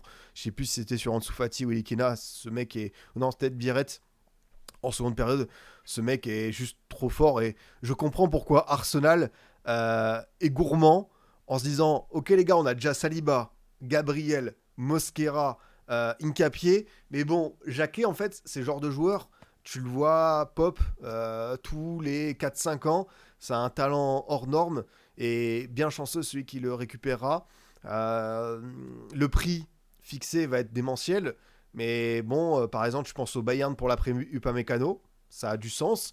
Enfin, tant qu'Upamecano n'a pas prolongé. Liverpool, si Konaté, voilà, il y a aussi cette tentation réelle s'en va. Le PSG, parce que c'est jeune, c'est français. Voilà, t'as aussi Zabarni et Pacho qui restent jeunes pour l'après Marquinhos. Mais bon, on sait que Zabarni peut aussi jouer côté droit de temps en temps. Je sais pas, hein. J'ai envie de voir ce que ça peut donner. En tout cas, il faudra des thunes pour aller le chercher. Ça va pas être simple. Bah, United, oui, United, si eux aussi ils ont envie de craquer leur PEL, même Chelsea, hein. Il y a beaucoup de clubs où tu dis en fait ceux qui ont de l'argent, est-ce que finalement c'est pas un craquage obligatoire parce que le talent il est là. Enfin, tu vois, enfin, je pense qu'on est à peu près tous unanimes sur le fait que ce garçon va aller très haut. Maintenant, la seule question c'est de savoir où. Un peu de regret forcément parce que bon, c'est pas déjà fait, hein, mais pour les Rennais parce qu'il est revenu de son prêt à Clermont en janvier dernier et tu te dis bah forcément, c'est un gamin du club. T'aimerais au moins qu'il reste l'an prochain s'il y a qualification, pourquoi pas en Coupe d'Europe. Parce que Jacquet, c'est un 2005, tu vois. S'il part en 2026, il aura 21 ans. S'il part en 2027, il aura 22 ans, tu vois. C'est pas non plus. Enfin, c'est pas vieux évidemment, mais bon, il y a un monde où si ce gamin a envie de faire un petit peu une belle pige avec son club pro, enfin son club formateur, je peux entendre. Hyde Boodle, Jacquet, super à Jacquet pour ceux qui ont la vision. Mais pourquoi comparer ces deux monstres et pas juste en profiter? Non, mais pour le coup, Hyde Boodle, c'est très bien parce que eux, ils l'ont récupéré à l'académie Mohamed VI au Maroc, et on sait que c'est une académie extrêmement performante qui a sorti de très bons éléments, je crois notamment Ounaï de mémoire, et bah ouais, on voit des choses en Ligue 1 chez lui qui sont pas mal du tout. Hein. Pas de Chelsea, ils ont tué tous les décès français d'Izazi et Badiachil. C'est vrai, mais Jacquet, tu sens que il y a un truc supérieur, sans leur manquer de respect. Agarde aussi, Agarde, ouais. Ouais, c'est vrai que ça bosse très très bien là-bas. Et du coup, bah, ça a été un festival pour Serenella, où ça a très, très bien tourné. Dans l'autre sens, Monaco, j'ai l'impression d'avoir vu 100 fois ce match cette saison en Ligue 1 pour eux. Défense catastrophique, déculotté au niveau du score, un gros carton rouge. C'est vrai que le tacle de Zakaria était très impressionnant. J'ai eu peur pour le Paul. Heureusement, il se relève et il continue le match. Mais l'intensité du tacle de Zakaria, je pense que lui-même conteste pas parce qu'il sait qu'il y allait voilà, à une vitesse folle. C'est pour le coup et voilà une forme de renonciation. Et ouais, Pocconi est reviré quand, mais au bout d'un moment, oui, est-ce on va pas rappeler Léo Jardim, Jardim qui est un peu le Comboiré de Nantes quand il y a peut-être des besoins. Jardim, il va peut-être revenir, c'est, je sais pas, mais j'ai envie de laisser du temps à Pocconi parce que je pense que c'est un jeune coach, il a la personnalité, il a des idées, mais dans ce Monaco-là, enfin, qu'est-ce que tu veux faire? Le mercato a été raté, il y a des blessés, mais il y a un état d'esprit qui manque. Et voir Monaco 8ème de Ligue 1, c'est tellement insuffisant. Alors, ce qui est bien, c'est qu'en LDC, ils ont un coup à jouer parce que ce week-end, enfin cette semaine, ils affrontent Pafos. Euh, et du coup, s'ils gagnent contre Pafos, ils ont 8 points. Ils seraient pas loin, tu vois, d'accéder au barrage. Donc, ils peuvent se mettre peut-être à l'abri pour ça. Même si Pafos a battu Villarreal, c'est une équipe qui allait obtenir des résultats aussi contre Olympiakos. Faut se méfier d'eux. Mais Monaco va peut-être nous faire une belle surprise en LDC. Alors qu'en Ligue 1, c'est vrai que la situation, ça commence un petit peu à faire grise mine. Bien sûr, l'événement du week-end, je pense que ça n'a échappé à personne, c'est l'entrée de Glenn Kamara, que tout le monde attendait. Vraiment, ça m'a fait super plaisir de le voir. Très belle ovation de la part du Roazhon Park. Mais bien sûr, c'est Paul Pogba, la pioche qui revient après 2 ans d'attente. Ça faisait un moment qu'on voulait voir ça. Il y avait un gros suspense. Pocololi était épuisé de donner des nouvelles. Et ça a été le cas. Pour le coup, très bel hommage de la part du Roazhon Park. Je me posais pas forcément la question de savoir comment Pogba allait être accueilli, mais on sait que par exemple à Lens, Giroud quand il est sorti, il avait été voilà, acclamé par le public de Bollaert alors que c'est un Lillois, donc très belle image. Et là pour le coup Pogba, bah, voilà, une main tendue qui fait plaisir. Alors que penser de sa dizaine de minutes passées sur le terrain? Bah, je le trouve un peu raide, physiquement emprunté. Il y a eu 2-3 transversales, notamment une côté gauche, où tu t'es dit ok, c'est Paul Pogba en fait, il n'y a pas besoin de savoir si c'est un sosie, si c'est un de ses frères. C'est le mec, on sait que ça fait. J'étais au stade, c'est incroyable. Non, mais franchement, c'est une des images très fortes du week-end.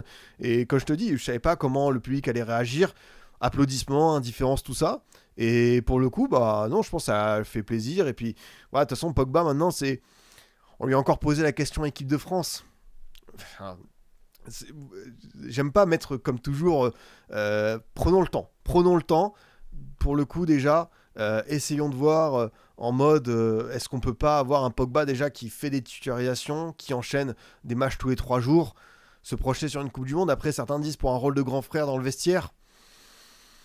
C'est une bonne question, je sais pas, mais est-ce que t'as pas aussi déjà des leaders dans cette équipe de France? Est-ce que t'as besoin d'en rajouter un qui aurait pas un temps de jeu incroyable?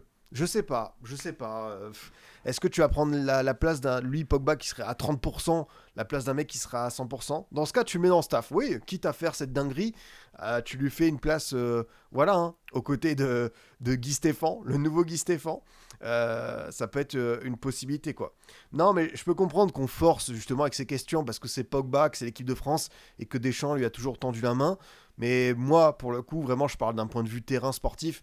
Laissons-le dans cette bulle monégasque et après, on verra ce qui se passe, quoi. Mais déjà, le revoir sur un terrain, enfin, c'est quand même, tu vois, au moins on sait qu'il est présent, quoi. Le Polo Paul Pogba. Donc, ouais. Par contre, il va pas pouvoir résoudre tous les problèmes de Monaco, hein, parce que là, défensivement, c'est cata. Même si tu as eu le retour de Radecci, c'est pas simple du tout. C'est vraiment une équipe hyper frustrante. Donc, on verra, hein, ce qu'ils vont faire avec des champions, comment ils vont terminer cette première partie de saison. Il faudra qu'il y ait des choses qui changent au mercato, que Thiago Scuro fasse son autocritique. Parce que là, pour le coup, je ne peux pas croire que Monaco, tout le monde se contente de ça, d'une 8ème place. Et surtout, je le redis, 25 buts encaissés en 13 journées. C'est tellement insuffisant pour un club de ce standing-là. Mais côté Rennais, non, encore une fois, voilà, Habib Beye a passé le plus dur, la tempête. On se souvient de ce moment où il aurait dû être débarqué. Voilà, quand il a enchaîné ces fameux 2-2 alors qu'il menait au score. Nantes, Le Havre, Toulouse, voilà, qui perd la maison contre Nice, et finalement que cette convocation dans le bureau du directeur, ou en mode bon bah qu'est-ce qu'on fait, stop ou encore, et que voilà, les dirigeants rennais ont senti l'énergie et de Bey et son staff, bah c'est bien aussi de ce ressenti, et finalement t'avais un calendrier qui était assez proche, t'as le match de Toulouse où ça fait 2-2, et surtout celui de derrière de Strasbourg, et après tu as eu cette victoire au Paris FC, et là, donc on peut enfin souffler du côté du Stade Rennais. Une 6ème place, c'est la place attendue, et du coup Rennes qui enchaîne, qui va à Metz vendredi soir en ouverture de la Ligue 1, t'as un déplacement au parc très intéressant celui-ci, vraiment hâte de voir ce qu'ils vont proposer, et un derby contre Brest pour terminer. Écoutez, pas mal, hein, je pense que Rennes a les moyens, ouais, de terminer l'année dans ce top 6. On va voir ce que ça va donner. Et bien justement,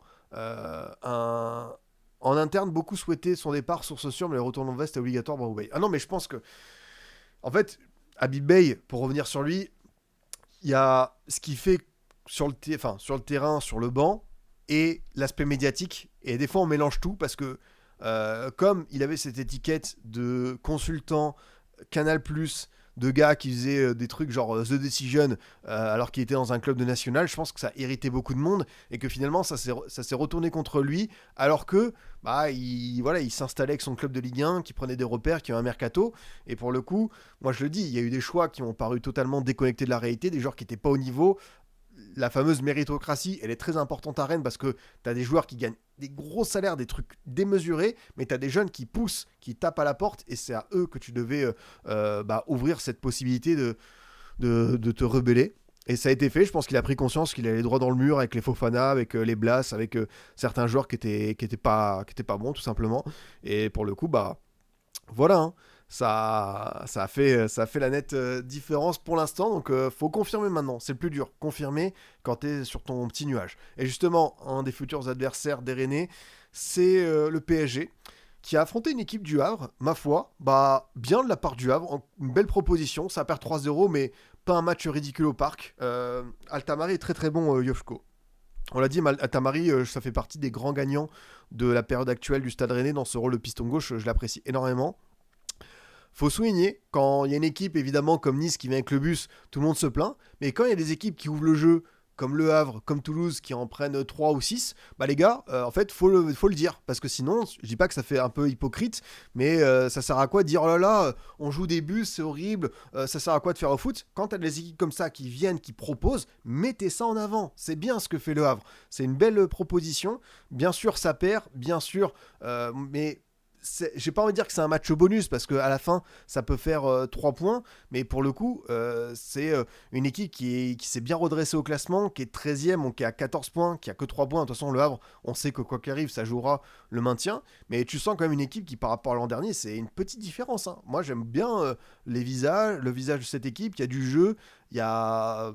Techniquement, c'est mieux. Il y a des joueurs qui font une vraie saison, comme Keita, j'aime beaucoup. Ralph Souzendia, je trouve très mieux. Sanganté Yoris derrière, c'est très propre. Donc, Moridio même, hein, qui peut sortir les arrêts qu'il faut. Donc le Havre, année 2.0 pour Digard, bah franchement, c'est une équipe qui, tu vois, quand je te disais que c'était un championnat en bas qui est plus évident comme avant. Alors évidemment, tu as toujours des équipes qui ont des joueurs peuvent faire des différences, mais au global, tu peux avoir des effectifs un peu affaiblis. Là, pour le coup, cette saison, des équipes comme Auxerre et Nantes, qui traversent de très mauvaises périodes, voire Brest avant cette victoire contre Metz, bah, elles sont en danger. Parce que ces petits, là, sur le papier, Le Havre, Lorient, Angers, Metz, bah, ça se rebelle, ça propose des choses dans le jeu, ça prend des victoires, ça prend des points. T'as des joueurs qui peuvent eux aussi sortir leur épingle du jeu. Donc, non, non, franchement, c'est pas mal, hein. Franchement, Le Havre, j'ai bien aimé leur match. Et comme tu le dis, Goen, dommage, l'action, il manque l'ouverture du score avec l'arrêt de Chevalier. C'est vrai que tu as aussi le premier but où tu as peut-être la faute de Vitinha. Ça peut se revoir. Après, je pense qu'au global, Paris serait quand même imposé. Mais voilà, c'est un match où finalement on a vu des choses du côté du PSG avec une certaine rotation d'effectifs. T'avais quand même de l'équipe principale, on va dire Vitinha, Neves, Mendes, Chevalier, Zabarni et Zaire Emery. Je les considère quand même comme des titulaires par rapport à tous les blessés où ça peut enchaîner. Et non, bah écoutez, un match du côté du PSG où tu sens que voilà, il y a préparation de Tottenham, tu as perdu le dernier contre le Bayern, donc tu dois un petit peu sécuriser ça. Un PSG à 50, 160% qui s'impose sans trop faire des efforts. Après, tu vois, tu as l'action avec Nuno Mendes côté gauche, Kang Lee, qui lui pour le coup est sur une bonne période, donc ça vient le récompenser de son but. Joao Neves, encore une fois, qui est ce mec au niveau des stats, c'est dingue, hein, ce milieu de terrain, lui, ce qu'il fait entre le Portugal et le PSG cette saison. Enfin, moi, j'ai pas grand chose à dire de plus, si ce n'est waouh. Enfin, ce que nous vous offre Joao Neves depuis son arrivée au PSG, depuis même ses premiers pas à Benfica, c'est vraiment un joueur en or. Et le PSG a eu tellement raison de le sécuriser. Enfin, le meilleur coup à faire, c'était de poser les 60 millions, la clause. Ok, Benfica, vous vendez très bien vos joueurs, mais vous savez quoi, on va quand même y aller parce que c'est vrai que ce petit bonhomme, c'est n'importe quoi. C'est n'importe quoi, vraiment. Il sait tout faire, en fait. Il sait tout faire, et même là où tu pouvais pas l'entendre, comme le domaine aérien, comme la zone de vérité, il est là. Donc ouais, c'est vraiment un milieu de terrain presque ultime. Et ouais, Paris peut se féliciter d'avoir ça. Alors, en plus, quand tu vois qu'il met même des coups francs directs, vas-y, c'est bon, là, c'est terminé. Il y a plus grand-chose à dire sur lui. Barcola qui a fini par marquer un but qui va lui faire du bien parce que Barcola a croqué et Barcola a un gros déficit en ce moment de finition. Donc même si c'est le but du 3-0, je pense que dans la tête, ça va être positif pour lui. Je sais même pas à qui le comparer, toute époque confondue, Joao Neves. Oh, c'est difficile, hein. C'est difficile parce que il a l'activité d'un Kanté en ayant des stats de Lampard 2008-2009 avec Chelsea. Enfin, il a un mélange de plein de joueurs de milieu de terrain qui savaient faire des belles choses. Et il a la détente aérienne de Balak, tu vois, enfin c'est n'importe quoi. Ouais, Seedorf peut-être, Seedorf qui à un moment donné a eu des saisons, il marquait beaucoup de buts. Mais bon, quand tu commences à être comparé à Seedorf, Balak, Lampard, Kanté, Fabregas, pourquoi pas, bon, ça sent quand même très très bon, hein. Mais oui, après, pas besoin de comparer, parce que peut-être c'est juste Joao Neves qui est trop fort, qui est dans une dimension à part. Ouais, Beraldo, compliqué. Alors, Beraldo, je pense qu'il sera jamais titulaire au PSG. Faut le dire, hein. Enfin, j'espère que j'ai brisé le rêve de personne ici. Marquinhos, Pacho 1 et 2, Zabarni en 3, Beraldo en 4, et des fois tu peux avoir Hernandez qui peut rentrer dans ce secteur-là. Après, on sait que Beraldo, c'est le genre de joueur qui aime bien Luis Enrique Campos pour sa qualité de relance, mais sur l'aspect défensif, oui, c'est compliqué. Donc, c'est toujours la même chose. Personnellement, je le garde, voilà, comme le dit Poliox, Beraldo en quatrième défenseur, c'est pas le scandale du siècle. Il y a d'autres équipes qui ont des quatrièmes défenseurs comme ça, qui sont loin dans la hiérarchie. Tu vois, bon, Liverpool, ils vont avoir Joe Gomez, le Bayern va avoir Ito. Arsenal, bon, on va avoir Mosquera, ce qui est quand même un truc, c'est quand même une vraie dinguerie. Le Real va peut-être avoir du Alaba, du Rudiger. Tu peux toujours comparer, mais avoir ça en tant que quatrième défenseur, c'est pas mal du tout quand même. Donc, même si je suis d'accord avec vous qu'il y a des actions où il fait grave flipper, sur la relance, je peux comprendre que Enrique et Campos comptent encore sur lui, quoi. Ça, c'est clair et net, quoi. Donc, ouais, on se le dit. Et non, bah, sinon, franchement, le match, alors j'ai vu que pareil, certains qui tombaient sur Mbaye en disant c'est encore une performance mid. Mbaye, c'est un 2008, les gars. Enfin, je peux comprendre que Mbaye soit pas Yamal quand il arrive en pro qui casse tout. Mais bon, Yamal c'est Yamal, Mbaye c'est Mbaye, et on parle d'un jeune joueur de 17 ans, déjà international sénégalais, qui commence à avoir beaucoup de temps de jeu. Et ce que je dis souvent avec cette équipe du PSG, c'est qu'on n'est pas aux entraînements.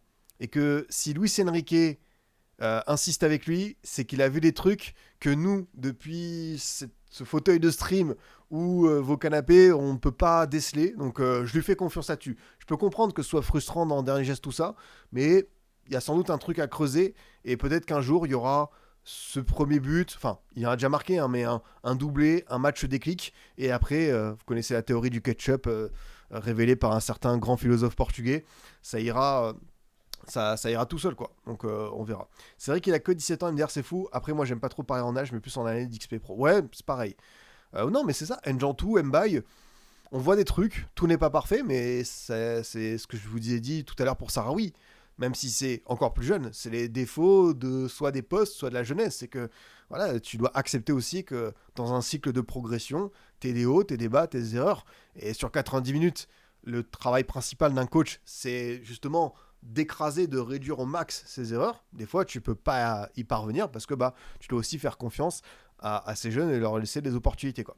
On avance, les amis, on va arriver sur cette journée du dimanche avec ce 0-0 entre Auxerre et l'OL.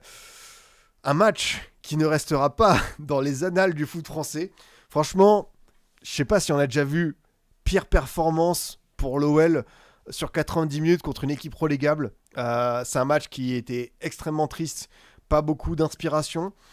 Ce que j'ai dit pour l'OL, c'est un peu le cas de Lens tout à l'heure, en mode t'as pris un matelas de points au début du championnat pour les Lyonnais, et ce matelas de points, il te permet d'être 7ème, à 2 points de Lille 4ème, et à 1 point de Strasbourg 5ème, et là t'en profites. C'est-à-dire que on savait que cette équipe, en fait, dès le début, même si ça s'est bien passé, même si tu avais ces victoires, même si ça a été à l'arraché par moments, la victoire contre l'OM par exemple, la victoire à Lille, la victoire à Lens, des scénarios qui ont tourné en ta faveur. Alors, je ne vais pas dire que c'était des hold-up, parce que Lyon a fait une très belle proposition défensive, a su être efficace contrairement à ses adversaires, mais on s'est bien dit que il y a des matchs où ça ne t'aurait pas à leur faveur. Et alors là, quand t'as pas en plus Fofana, que Nouama n'est pas revenu de blessure, que Pavel Chouk voilà, est remplaçant, que Moreira ne met pas ce petit but qui fait la différence, que Karabek, le pied droit, c'est compliqué, que Tolisso, j'aurais presque voulu le voir un peu plus haut d'entrée, que Tessman a vraiment une chute de niveau depuis plusieurs semaines.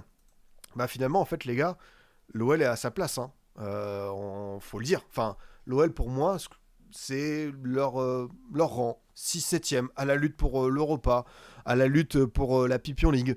Je pense que ça peut le faire.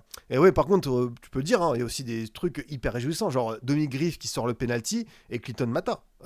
Franchement, incroyable. Leur match à eux deux, ça te permet de sauver un point qui va peut-être compter à la fin dans la Coupe d'Europe. Ouais, le banc c'est compliqué bien sûr, parce que le banc, t'as beaucoup de jeunes.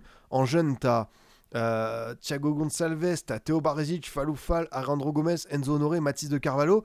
Le seul joueur hors des camps qui, je pense, a plus de 22-23 ans, c'est pas El Chou, quoi. Donc en plus, tu composes avec un banc de mômes, là.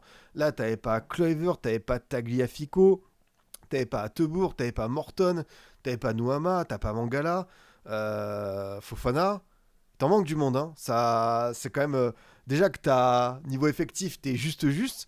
Mais alors en plus, si l'infirmerie ou les suspendus se remplissent bien, ça va être dur. Hein. Ah ouais, non mais Ghezal, évidemment. Comment j'ai pu oublier le grand Rachid Ghezal. Ça aussi, hein, c'est de dire à quel point c'est compliqué. Et ouais, Hamdani qui fait son premier match en pro à 16 ans, c'est le genre de choses qu'il faut noter. Hein. Un 2009 qui rentre en Ligue 1, c'est pas anodin. Mais ce que je dis sur l'OL, enfin... Je le disais même des fois en début de saison, c'est très très bien ce qui se passe, mais au bout d'un moment, c'était sûr que cette équipe, il y avait pu avoir ce petit brin de réussite et que tu allais rentrer dans le rang un peu par la force des choses, parce que ça, est-ce que ça peut être mieux que 6ème, 7ème de Ligue 1 ? Je suis pas sûr. Bien sûr, tu as des joueurs qui sont titulaires dans des équipes du top 4. Tolisso, Niakate, Mata, Metlandes quand il veut, Moreira en backup, Pavel Chouk pareil en backup, mais sinon tout le reste c'est voilà, hein, c'est la limite de tout ce qui s'est passé. Là, bah c'est ta cure d'austérité, là tu la payes là. Du coup, tu dois accepter l'OL avec ses rares forces, mais surtout son plafond de verre. L'OL a un plafond de verre, et aujourd'hui, on le voit, quoi. C'est-à-dire que contre le dernier de Ligue 1, bah, tu peux pas faire mieux que 0-0, et tu t'en sors bien avec ce petit point, et tu dois serrer les dents, quoi. Alors, j'espère pour eux, oui, qu'ils vont pouvoir recruter. Si on se dit que Angers a pu prendre Amin Sbaï libre, que tu vas sans doute avoir un peu plus d'argent avec voilà, les droits télé. Putain, le Hendrick, tu l'attends tellement, quoi. Le Hendrick, là, il va te sauver quelque chose. Bah, Fofana manque beaucoup dans la finition et la percussion. Alors, Fofana a marqué 2 buts, je crois. C'était pas dingue, mais par contre, dans la percussion, dans la folie, dans la proposition, et même le danger permanent. Tu sais que si t'as un Fofana sur le terrain en tant qu'adversaire, t'as cette épée de Damoclès qui est au-dessus de toi. À tout moment, le mec, s'il décide d'accélérer, c'est fini, et c'est une arme létale. Mais là, pour le coup, qui pour accélérer, faire la différence? Moreira, on l'a vu, il pouvait le faire, mais ça reste un jeune joueur et un mec qui a pas une grande expérience du monde pro, donc ça doit encore polir. Satriano, dans un monde idéal, c'est le troisième neuf de l'OL. Kaismera, c'est un jeune joueur. Karabek, c'est une doublure. C'est difficile, hein.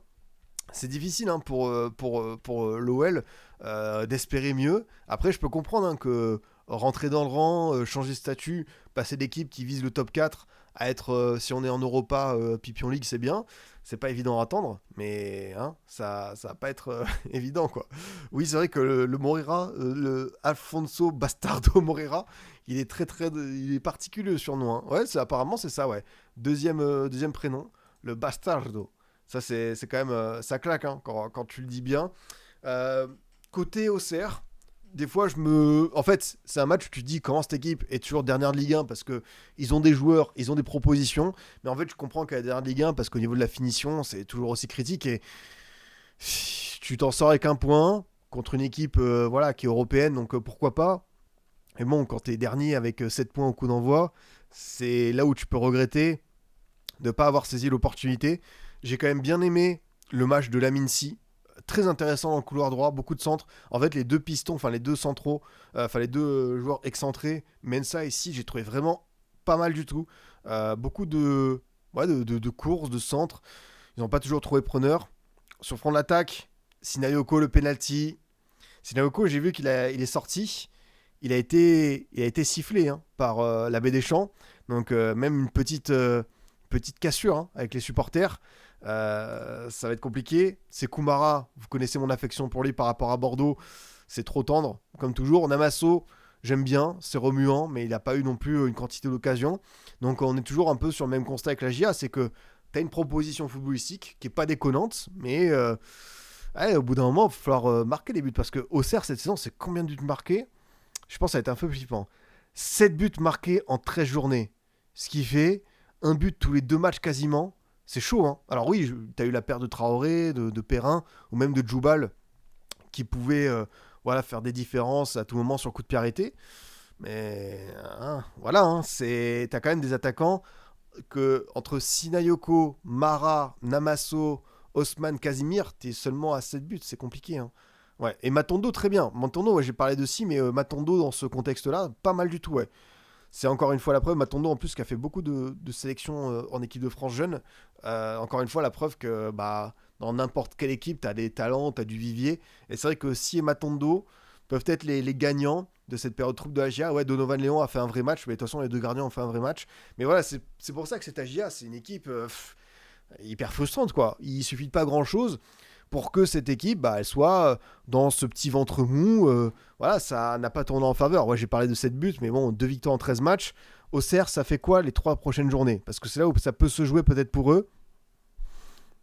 Tu vas au Paris FC, tu reçois Metz, ou celui-ci, odeur du sang, et tu reçois le LOSC.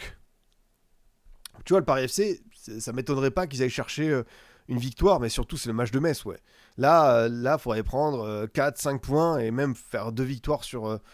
tu vois, s'ils veulent se sauver, au bout d'un moment, il va falloir passer à la vitesse supérieure. Parce que derrière, en fait, le souci, c'est eux, et aussi que devant, ça avance. Donc, au bout d'un moment, tu n'auras plus beaucoup de marge, quoi.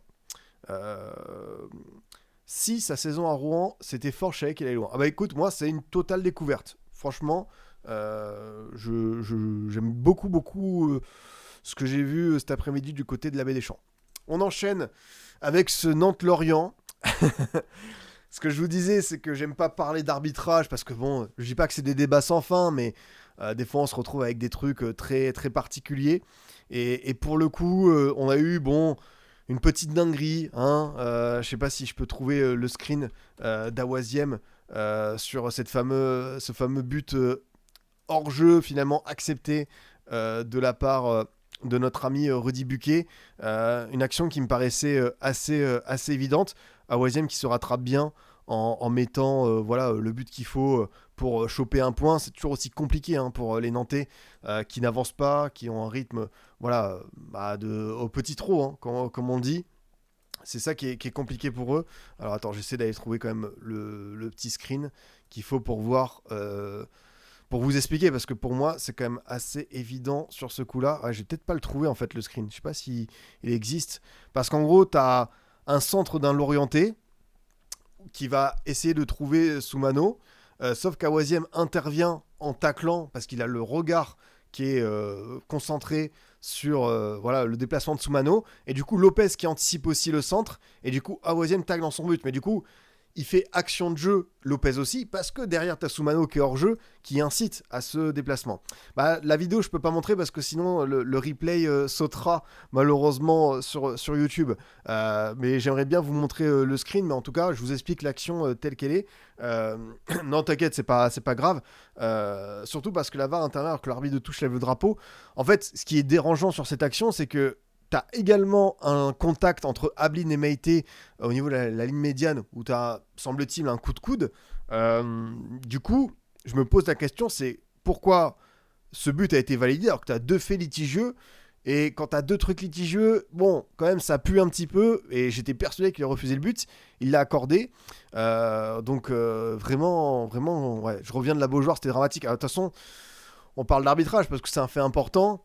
Ouais, je pense qu'il y a aussi des choses à dire sur Nantes. Hein.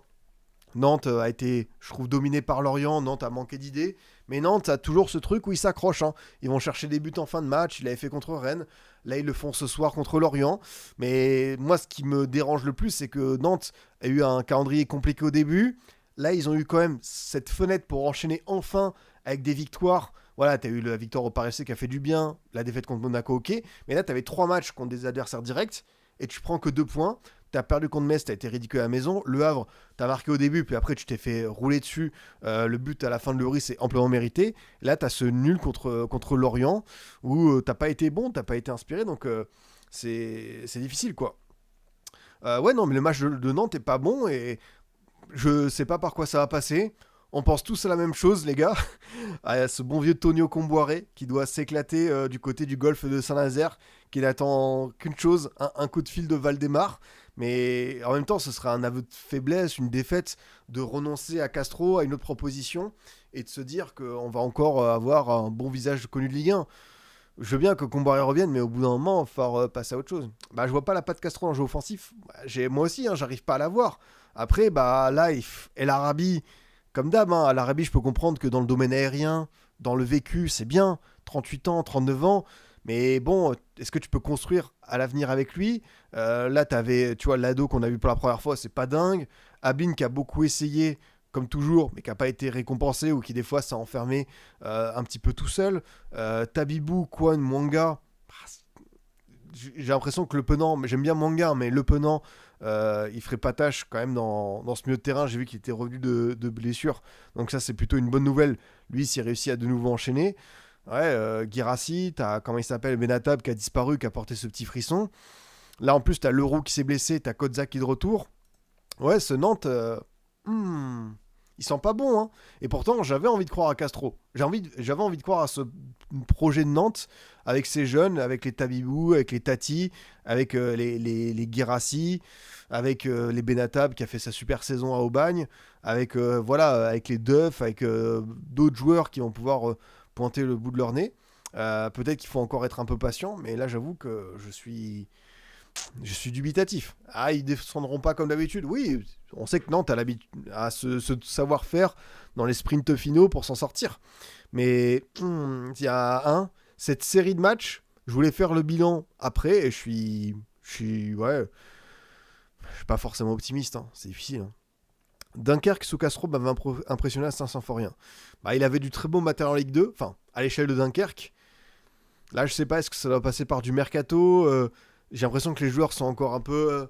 On joue avec le frein à main. C'est beaucoup de choses, mais ouais, ce Nantes-là a pour l'instant une belle tronche de 17e ou de barragiste. Je les vois pas faire mieux parce que, quand je vous dis, là, ce qui est dangereux pour Nantes, c'est que devant, ça avance. C'est que tu vois, tu as des équipes qui vont commencer à s'échapper au classement. Angers, qui est 11e, qui a 16 points. Le Paris FC, le Havre, Brest, qui a gagné contre Metz. Même Metz et Lorient, qui sont dans la zone rouge, mais sont pas ridicules. Attention, hein, au bout d'un moment, c'est toi qui va basculer. Hein.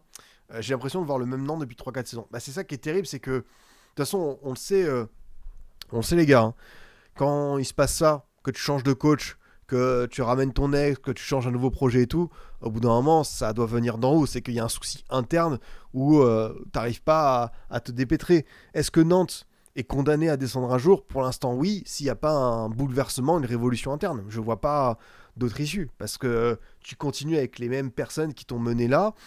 Alors, c'est bien parce que tu peux faire du jackpot parce que Tati, là, Valdemarquita, il en veut 50 millions d'euros. Je peux comprendre, hein, le gamin est tellement fort, tellement épatant, il a un potentiel dingue. Mais voilà, enfin, est-ce que ton centre de formation, tes transferts pourront te sauver? Je sais pas. Ouais, 12 buts en 13 matchs, c'est pareil, c'est pas terrible. Hein. C'est vrai que là aussi, ça pêche un petit peu. Non, mais c'est vrai que Stradri, on l'avait déjà dit, hein, que le Dunkerque de Castro avait fait 5 défaites en 6 matchs. Donc difficile comme entame. Mais là, tu vois, derrière, il avait fait une belle série. Là, pour le coup, on n'a pas encore cette série qui te dit il y a quelque chose qui prend, quoi. Pourtant, on sait que dès la pré-saison, il a installé des jeunes. Il y avait cette volonté, tu vois, de tourner une page. Et pour l'instant, j'ai l'impression que le chapitre Comboiré, enfin, il y a des fantômes qui hantent la jaunelière. Hein. C'est pas évident, quoi. Donc on va voir pour ce FC Nantes là. D'ailleurs, je crois qu'il y a un petit, de mémoire, il y a un petit OL Nantes, hein, qui se profile à l'horizon. Voilà, Lyon-Nantes. Oh là là, quel banger pour le match en prime time le dimanche soir, Lyon-Nantes. Je sens qu'on va se régaler. J'ai hâte. Après, si on tombe sur un 4-2 comme ce soir, je serais hyper ravi. Mais je pars plutôt sur, les gars, ce Lyon-Nantes. Est-ce que c'est pas le 0-0 ou le 1 partout le plus évident de l'histoire? Je sais pas. Mais j'ai du mal à voir une autre issue. Nantes qui enchaîne avec Lens, réception de Lens, et qui va à Angers après. Attention, là, ça peut être, comme on dit, tendu pour eux rapidement dans ce sprint final. Ah, je pense qu'on est tous d'accord. Le 0-0, le 0, 1-0, 1-0 est optimiste. Et si c'est 1-0, c'est un but contre son camp sur corner ou coup de pied arrêté. C'est un but un peu dégueulasse. Je suis persuadé que ce sera le cas. On continue avec cette victoire angevine contre Toulouse. Toulouse qui doit encore se demander comment ils ont fait pour ne pas marquer un but entre un Hervé Kofi, des grands soirs comme toujours, et surtout 3 fois les montants ont été touchés par les Toulousains. Donc forcément regrettable. Je reste sur ma pensée d'il y a 2 semaines. Toulouse est une équipe pareille, un peu frustrante parce que ils sont à 16 points et pourtant ça fait 5 journées qu'ils n'ont pas gagné. Donc imaginez si ce Toulouse avait pris 2-3 victoires, bah, ils seraient dans ce top 4, top 5. Après, est-ce que c'est leur place? Oui, je pense que c'est une équipe qui est destinée à être le ventre mou de la Ligue 1, mais je vois quand même un potentiel à cette équipe qui n'est pas exploité, avec des jeunes qui sortent du centre comme Metali, comme Vossa, comme Saka, en attendant le retour d'Azizi, Guillaume Rest qui revient bien, des joueurs en Ligue 1 qui font plaisir comme Cresswell, comme Boho. Peut-être que ça manque d'un finisseur, hein, parce que Franck Magri, Emerson, les Vignolo, Hidalgo, ça prend pas encore. Mais Toulouse, voilà, a manqué d'efficacité. Et Angers en profite avec le premier but en pro premier but avec Angers de Blakedim. Et encore une fois, cette équipe qui réussit à déjouer tous les pronostics parce que, je le redis, mais Angers, tu prends la situation après le départ de Le Paul, quand ils peuvent pas enregistrer la Bolas Carré Mounier, tu te dis que Angers serait 11e de Ligue 1. Bravo. Franchement, une très belle perf de leur part. Vraiment, c'est une équipe qui fait énormément plaisir à voir parce qu'ils réussissent à déjouer beaucoup de pronostics et ils s'en sortent par du jeu, par des perfs individuels, par vraiment des choses qu'on n'attendait pas de leur part, par un vrai état d'esprit. Ça les a tous soudés ce qui s'est passé là, j'ai l'impression, cette intersaison. Et puis c'est vrai que cette période un peu trouble, c'est que mine de rien, ça pousse certains jeunes qui n'étaient pas destinés ou des joueurs qui n'étaient pas destinés à être qui étaient plutôt prévus pour être des seconds couteaux, à être des titulaires en Ligue 1, des mecs qui portent leur équipe, tu vois, Sédik Chérif, Amin Zbaï qui revient du golf qui est très très bon. Ouais, c'est vrai qu'Hervé Kofi il part à la CAN. Le remplaçant côté Angers, au niveau des gardiens, j'ai Oumar Pona, peut-être qu'il y a un autre gardien remplaçant, peut-être qu'ils vont prendre un joker, hein, je sais pas, à voir comment le SCO va se profiter. T'as Melvin Zinga, ouais, qu'on connaît un petit peu de réputation. Donc ouais, c'est vrai que t'auras un intérim à assurer qui va pas être simple, hein, parce que le Hervé Kofi, il a envoyé des gros standards, mais c'est vrai que durant la CAN, t'auras potentiellement Ecomier avec le Gabon, t'auras, comment il s'appelle, Abdelli avec l'Algérie, peut-être Belkribla aussi. Alévin avec le Gabon également. C'est vrai que tu as du monde qui peut partir, ça peut te laisser des difficultés, hein. Ouais, non, le Burkina, c'est une belle équipe en Afrique. Donc, et tu sais quoi? C'est bien ce qui se passe pour eux parce que là, janvier, je devine forcément, ils vont avoir un trou d'air, peut-être, hein. Quoique, ils sont tellement étonnants. Parce que du coup, ça va enchaîner Paris FC. Enfin, non, ça enchaîne plutôt Le Havre, Marseille, Paris FC, Metz, Toulouse. Et je crois que la CAN se termine, la finale, c'est genre fin janvier. De mémoire. Tu sais quoi? Ils vont pas prendre 15 points sur 15. Mais pour moi, ils peuvent aller chercher 2-3 victoires, hein, contre Le Havre, contre Nantes, même contre. Enfin, Nantes, ce sera avant la trêve, mais contre Metz, tout ça, j'imagine qu'ils peuvent quand même réussir à faire des différences, quoi. Donc, équipe très étonnante, ouais. Équipe très étonnante, ce SCO. Qui va chercher sa victoire de prestige. À côté de tout, je suis d'accord avec toi, Stradri, hein, qu'est-ce que tu veux faire quand ton attaquant principal c'est Magri? Il y a eu le départ d'Abokhal, il y a eu le départ de King, t'as jamais su remplacer même Dalinga en termes de stats. Le Emerson, voilà, il t'a mis ce doublé avec un peu de réussite contre l'OL, mais c'est le genre d'équipe, Toulouse, ils ont besoin d'avoir leur Hudson-Edouard, d'avoir leur attaquant fiable qui va te mettre sa dizaine de pions. Comme ils l'ont pas, c'est une équipe qui va sans doute stagner au 10e rang. Voilà, 4 victoires, 4 nuls, 5 défaites, 18 buts inscrits, 17 encaissés. Voilà, t'es sur le mid absolu. Alors que je redis, je pense que cette équipe avait un coup à jouer cette saison en Ligue 1 et pouvait se rapprocher de certaines places, quoi. Malheureusement, non pour Abdelli, même si on veut, et pareil pour Bekleba, ça va pour Angers. Ok, je sais pas quels seront les choix de Petkovic pour la CAN, mais ce qui est sûr, c'est que si Abdelli et encore plus Bekleba restent, c'est quand même pas mal pour eux, quoi. Ok, très bonne nouvelle, parce que franchement, le taf des deux tontons au milieu de terrain, ça fait la différence. Et ouais, même Camara, ça revient bien, Lefort, j'aime bien. Non, c'est un groupe de joueurs où tu te dis, tu montreras cette équipe dans 15-20 ans à quelqu'un, il ne saura pas te dire si c'était de la Ligue 1 ou la Ligue 2. C'est pas pour manquer de respect, c'est juste que c'est vrai que sur le papier, ça fait pas rêver. Et pourtant, c'est 11e de Ligue 1 parce que ça bosse bien, ça a une belle efficacité, ça a de la réussite. Et surtout, ça propose de temps en temps des séquences dans le jeu. Moi, je me souviens encore une fois de ce match contre Rennes au mois d'août, où après le but de Le Paul, ils avaient quand même envoyé des choses très intéressantes sur le terrain. Donc, belle équipe le SCO, faut le dire. On termine avec le match frisson, un des matchs frissons, ce Brest-Metz, avec un penalty à la 90 plus 10 de Del Castillo, qui avait eu 2 tentatives dans le temps additionnel, offertes par Gaël Angoula pour enfin offrir cette victoire tant attendue pour les Brestois, qui ont eu un scénario encore une fois, parce que 2 tirs encadrés, 2 buts concédés, c'est là où tu te dis que au niveau de la défense et même des gardiens, même si Couder, il va prendre la suite de Mayeki, on va pas lui tomber dessus, mais ça peut être difficile à assumer. Et on sent que Brest, si le 1er janvier à minuit 01 t'as pas une officialisation d'un gardien, c'est qu'il y a un problème. Donc Brest est encore malade dans ce sens, mais Brest, t'as quand même... j'ai senti... ils ont fait ces matchs contre l'OL et Marseille qui étaient tellement insipides. Là, pour le coup, j'ai vu une équipe qui s'est un peu libérée et qui a joué un vrai match contre un concurrent direct pour le maintien et qui s'est dit, on doit envoyer. Avec le premier but de Pathé Mboup, ça fait plaisir pour lui parce que c'est un jeune qui a de la qualité, qui vraiment, je suis persuadé que de Pipo, il peut réussir à faire de belles choses en Ligue 1. Il faut lui laisser du temps. Kamori Doumbia, pareil, hein, avec la passe d'Eda Jork. En fait, c'est une équipe Brest où tu vois, pareil, leur effectif le banc, peut-être un peu moins, mais le 11, Brest, je dis pas qu'il y a aucun monde où ça doit descendre, parce que faut jamais vendre ça dans le foot, mais c'est une équipe qui doit se maintenir, parce que il y a beaucoup d'équipes pour le maintien, tu vois, qui aimeraient avoir du Del Castillo, du Ajor, du Doumbia, du Mboup à développer. Peut-être d'autres joueurs où je vais pas aller parce que défensivement je trouve ça vraiment faible. Même au milieu de terrain, l'entrée de Toussard elle est pas bonne. Chotard et Magnetti ont été un peu mieux dans la proposition.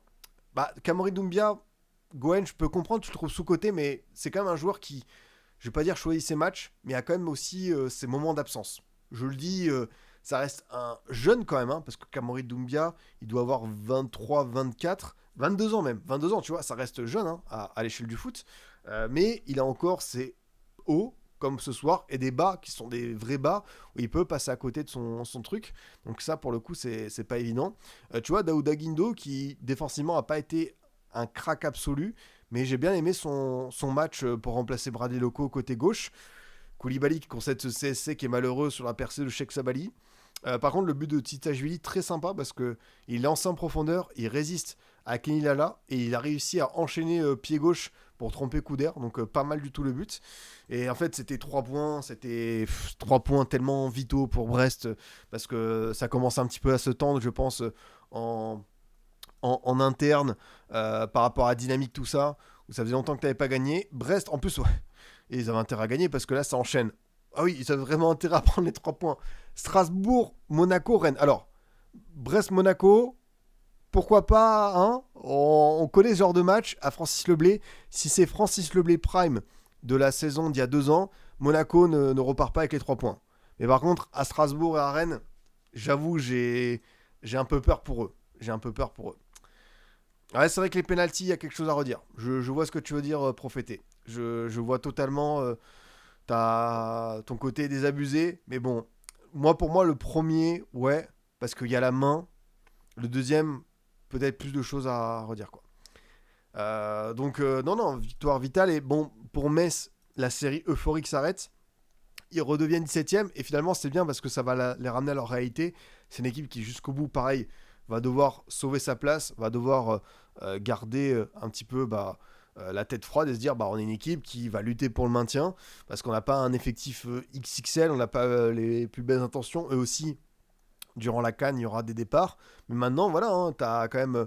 T'avais pas Abib Diallo qui était absent. Tu vois que Heinz, Sabali, Sagi qui a marqué son premier but. Ils vont quand même avoir des ressources pour peut-être revenir. Hein. Tu vois, même défensivement, ça a été compliqué, mais ils ont montré plus de choses. Fischer qui arrête un penalty.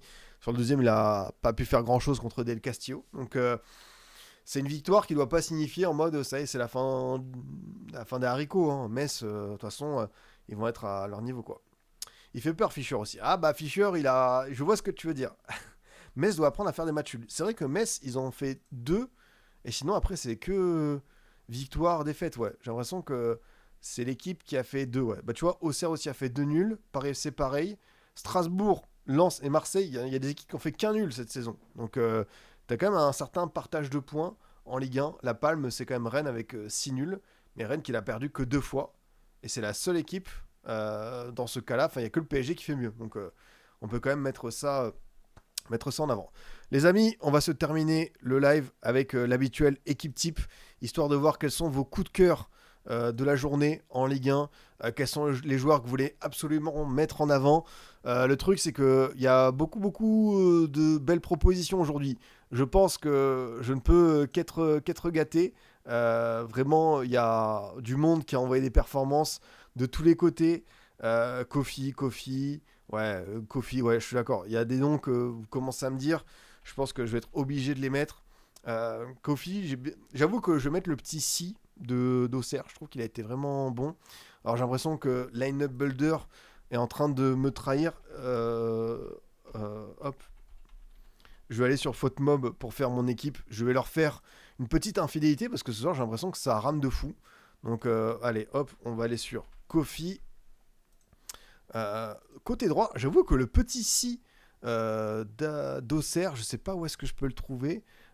J'avoue que vraiment en termes de latéral droit, j'ai un vrai coup de cœur pour lui, quoi, pour ce gamin. Lamine Si, voilà. Je trouve que vraiment il a fait son match. J'ai bien aimé ce que j'ai vu de sa part. Puis cette saison, j'ai pas beaucoup l'occasion de mettre des Auxerrois, on va pas se mentir. C'est assez compliqué pour eux. Ouais, forcément, vous avez raison. On va mettre les évidences. Je vais mettre Greenwood. Je vais mettre Kondogbia. J'ai adoré son match contre Nice. Je pense qu'on peut mettre Gagnou, et comment il s'appelle, et Jacquet. Je suis d'accord avec toi. Camara au milieu de terrain, c'est oui tous les jours. C'est oui tous les jours. Udol, ouais. Enfin, c'est vrai qu'il y a des joueurs qui reviennent souvent. On est désormais habitués. Hop. Tac, tac. Le bon vieux Madi Camara. Giroud pour son doublé. On peut. Parce que ça faisait longtemps qu'on l'avait pas vu planter. Et c'est logique. On n'a pas de Parisien. Ouais, c'est vrai qu'on peut mettre Neves. Égal à lui-même. Toujours aussi fort, aussi bluffant. Et ouais, Sangaré, Perrault. Ouais, Pogba. Pogba, le mec. En vrai, vous savez quoi, les gars, je mettrais Aubameyang. Parce que Aubameyang, il a fait un match en transition qui a été incroyable. Paicao, il a marqué, mais je trouve qu'il a croqué. Mais j'ai bien aimé quand même le match d'Aubame qui a été efficace dans ce registre. Bon, évidemment, ailier gauche, difficile. Sangaré, ouais, non, mais après, évidemment, vous savez que si je mets pas Sangaré, si je mets pas Had Boudlal, si je mets pas tout ça, ça veut pas dire qu'ils sont passés à côté, ou Pavard ou Malangsar, c'est juste que faut en choisir 11 et que ça me paraît être cohérent. Donc Kofi Okage, Si, Gagnou, Jacquet, Udol, Camara, Neves, Kondogbia, Greenwood, Giroud, Aubameyang, très belle équipe, tu fais bien de le souligner. Week-end prochain, qu'est-ce qui nous attend dans cette belle Ligue 1? On commence le vendredi soir par Metz-Rennes. Samedi 17h, Monaco-PSG. Les affaires de Monaco, ça risque pas de s'arranger. Paris-FC Auxerre. Ensuite, Marseille-Toulouse à 21h le samedi soir. Dimanche 15h, le Strasbourg-Brest pour ouvrir tout ça. Le multiplex à 17h15, Lorient-Nice. Angers-Lens, Le Havre-Lille. Et on termine par cette affiche. Que dis-je? Ce choc, ce match très alléchant entre l'OL et Nantes. On espère évidemment un grand spectacle. Ouais, c'est vrai que Mata, dédicace sous t'as raison. Peut-être demain, de toute façon, vous savez, dans le 11 de hors-jeu, je fais 2-3 modifs, histoire de mettre des joueurs un peu différents à chaque fois pour mettre des éléments en avant. Donc ça peut totalement s'entendre. Écoutez les gars, merci à vous de m'avoir suivi ce soir. C'était un vrai plaisir de vous retrouver pour ce débrief Ligue 1. Comme toujours, on envoie en rediff, que ce soit YouTube ou podcast. Donc n'hésitez pas, les likes, les étoiles, les commentaires, les abonnements.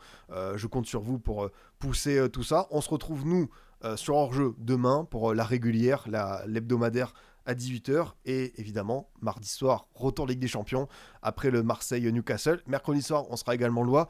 Il y a du PSG Tottenham, il y a le Bayern Arsenal et surtout, il y a le choc des nullards de la LDC cette saison, le Ajax Benfica qu'on a hâte de débriefer. Merci à vous tous, passez une très bonne semaine et je vous dis à très très vite les boss. Salut à tous.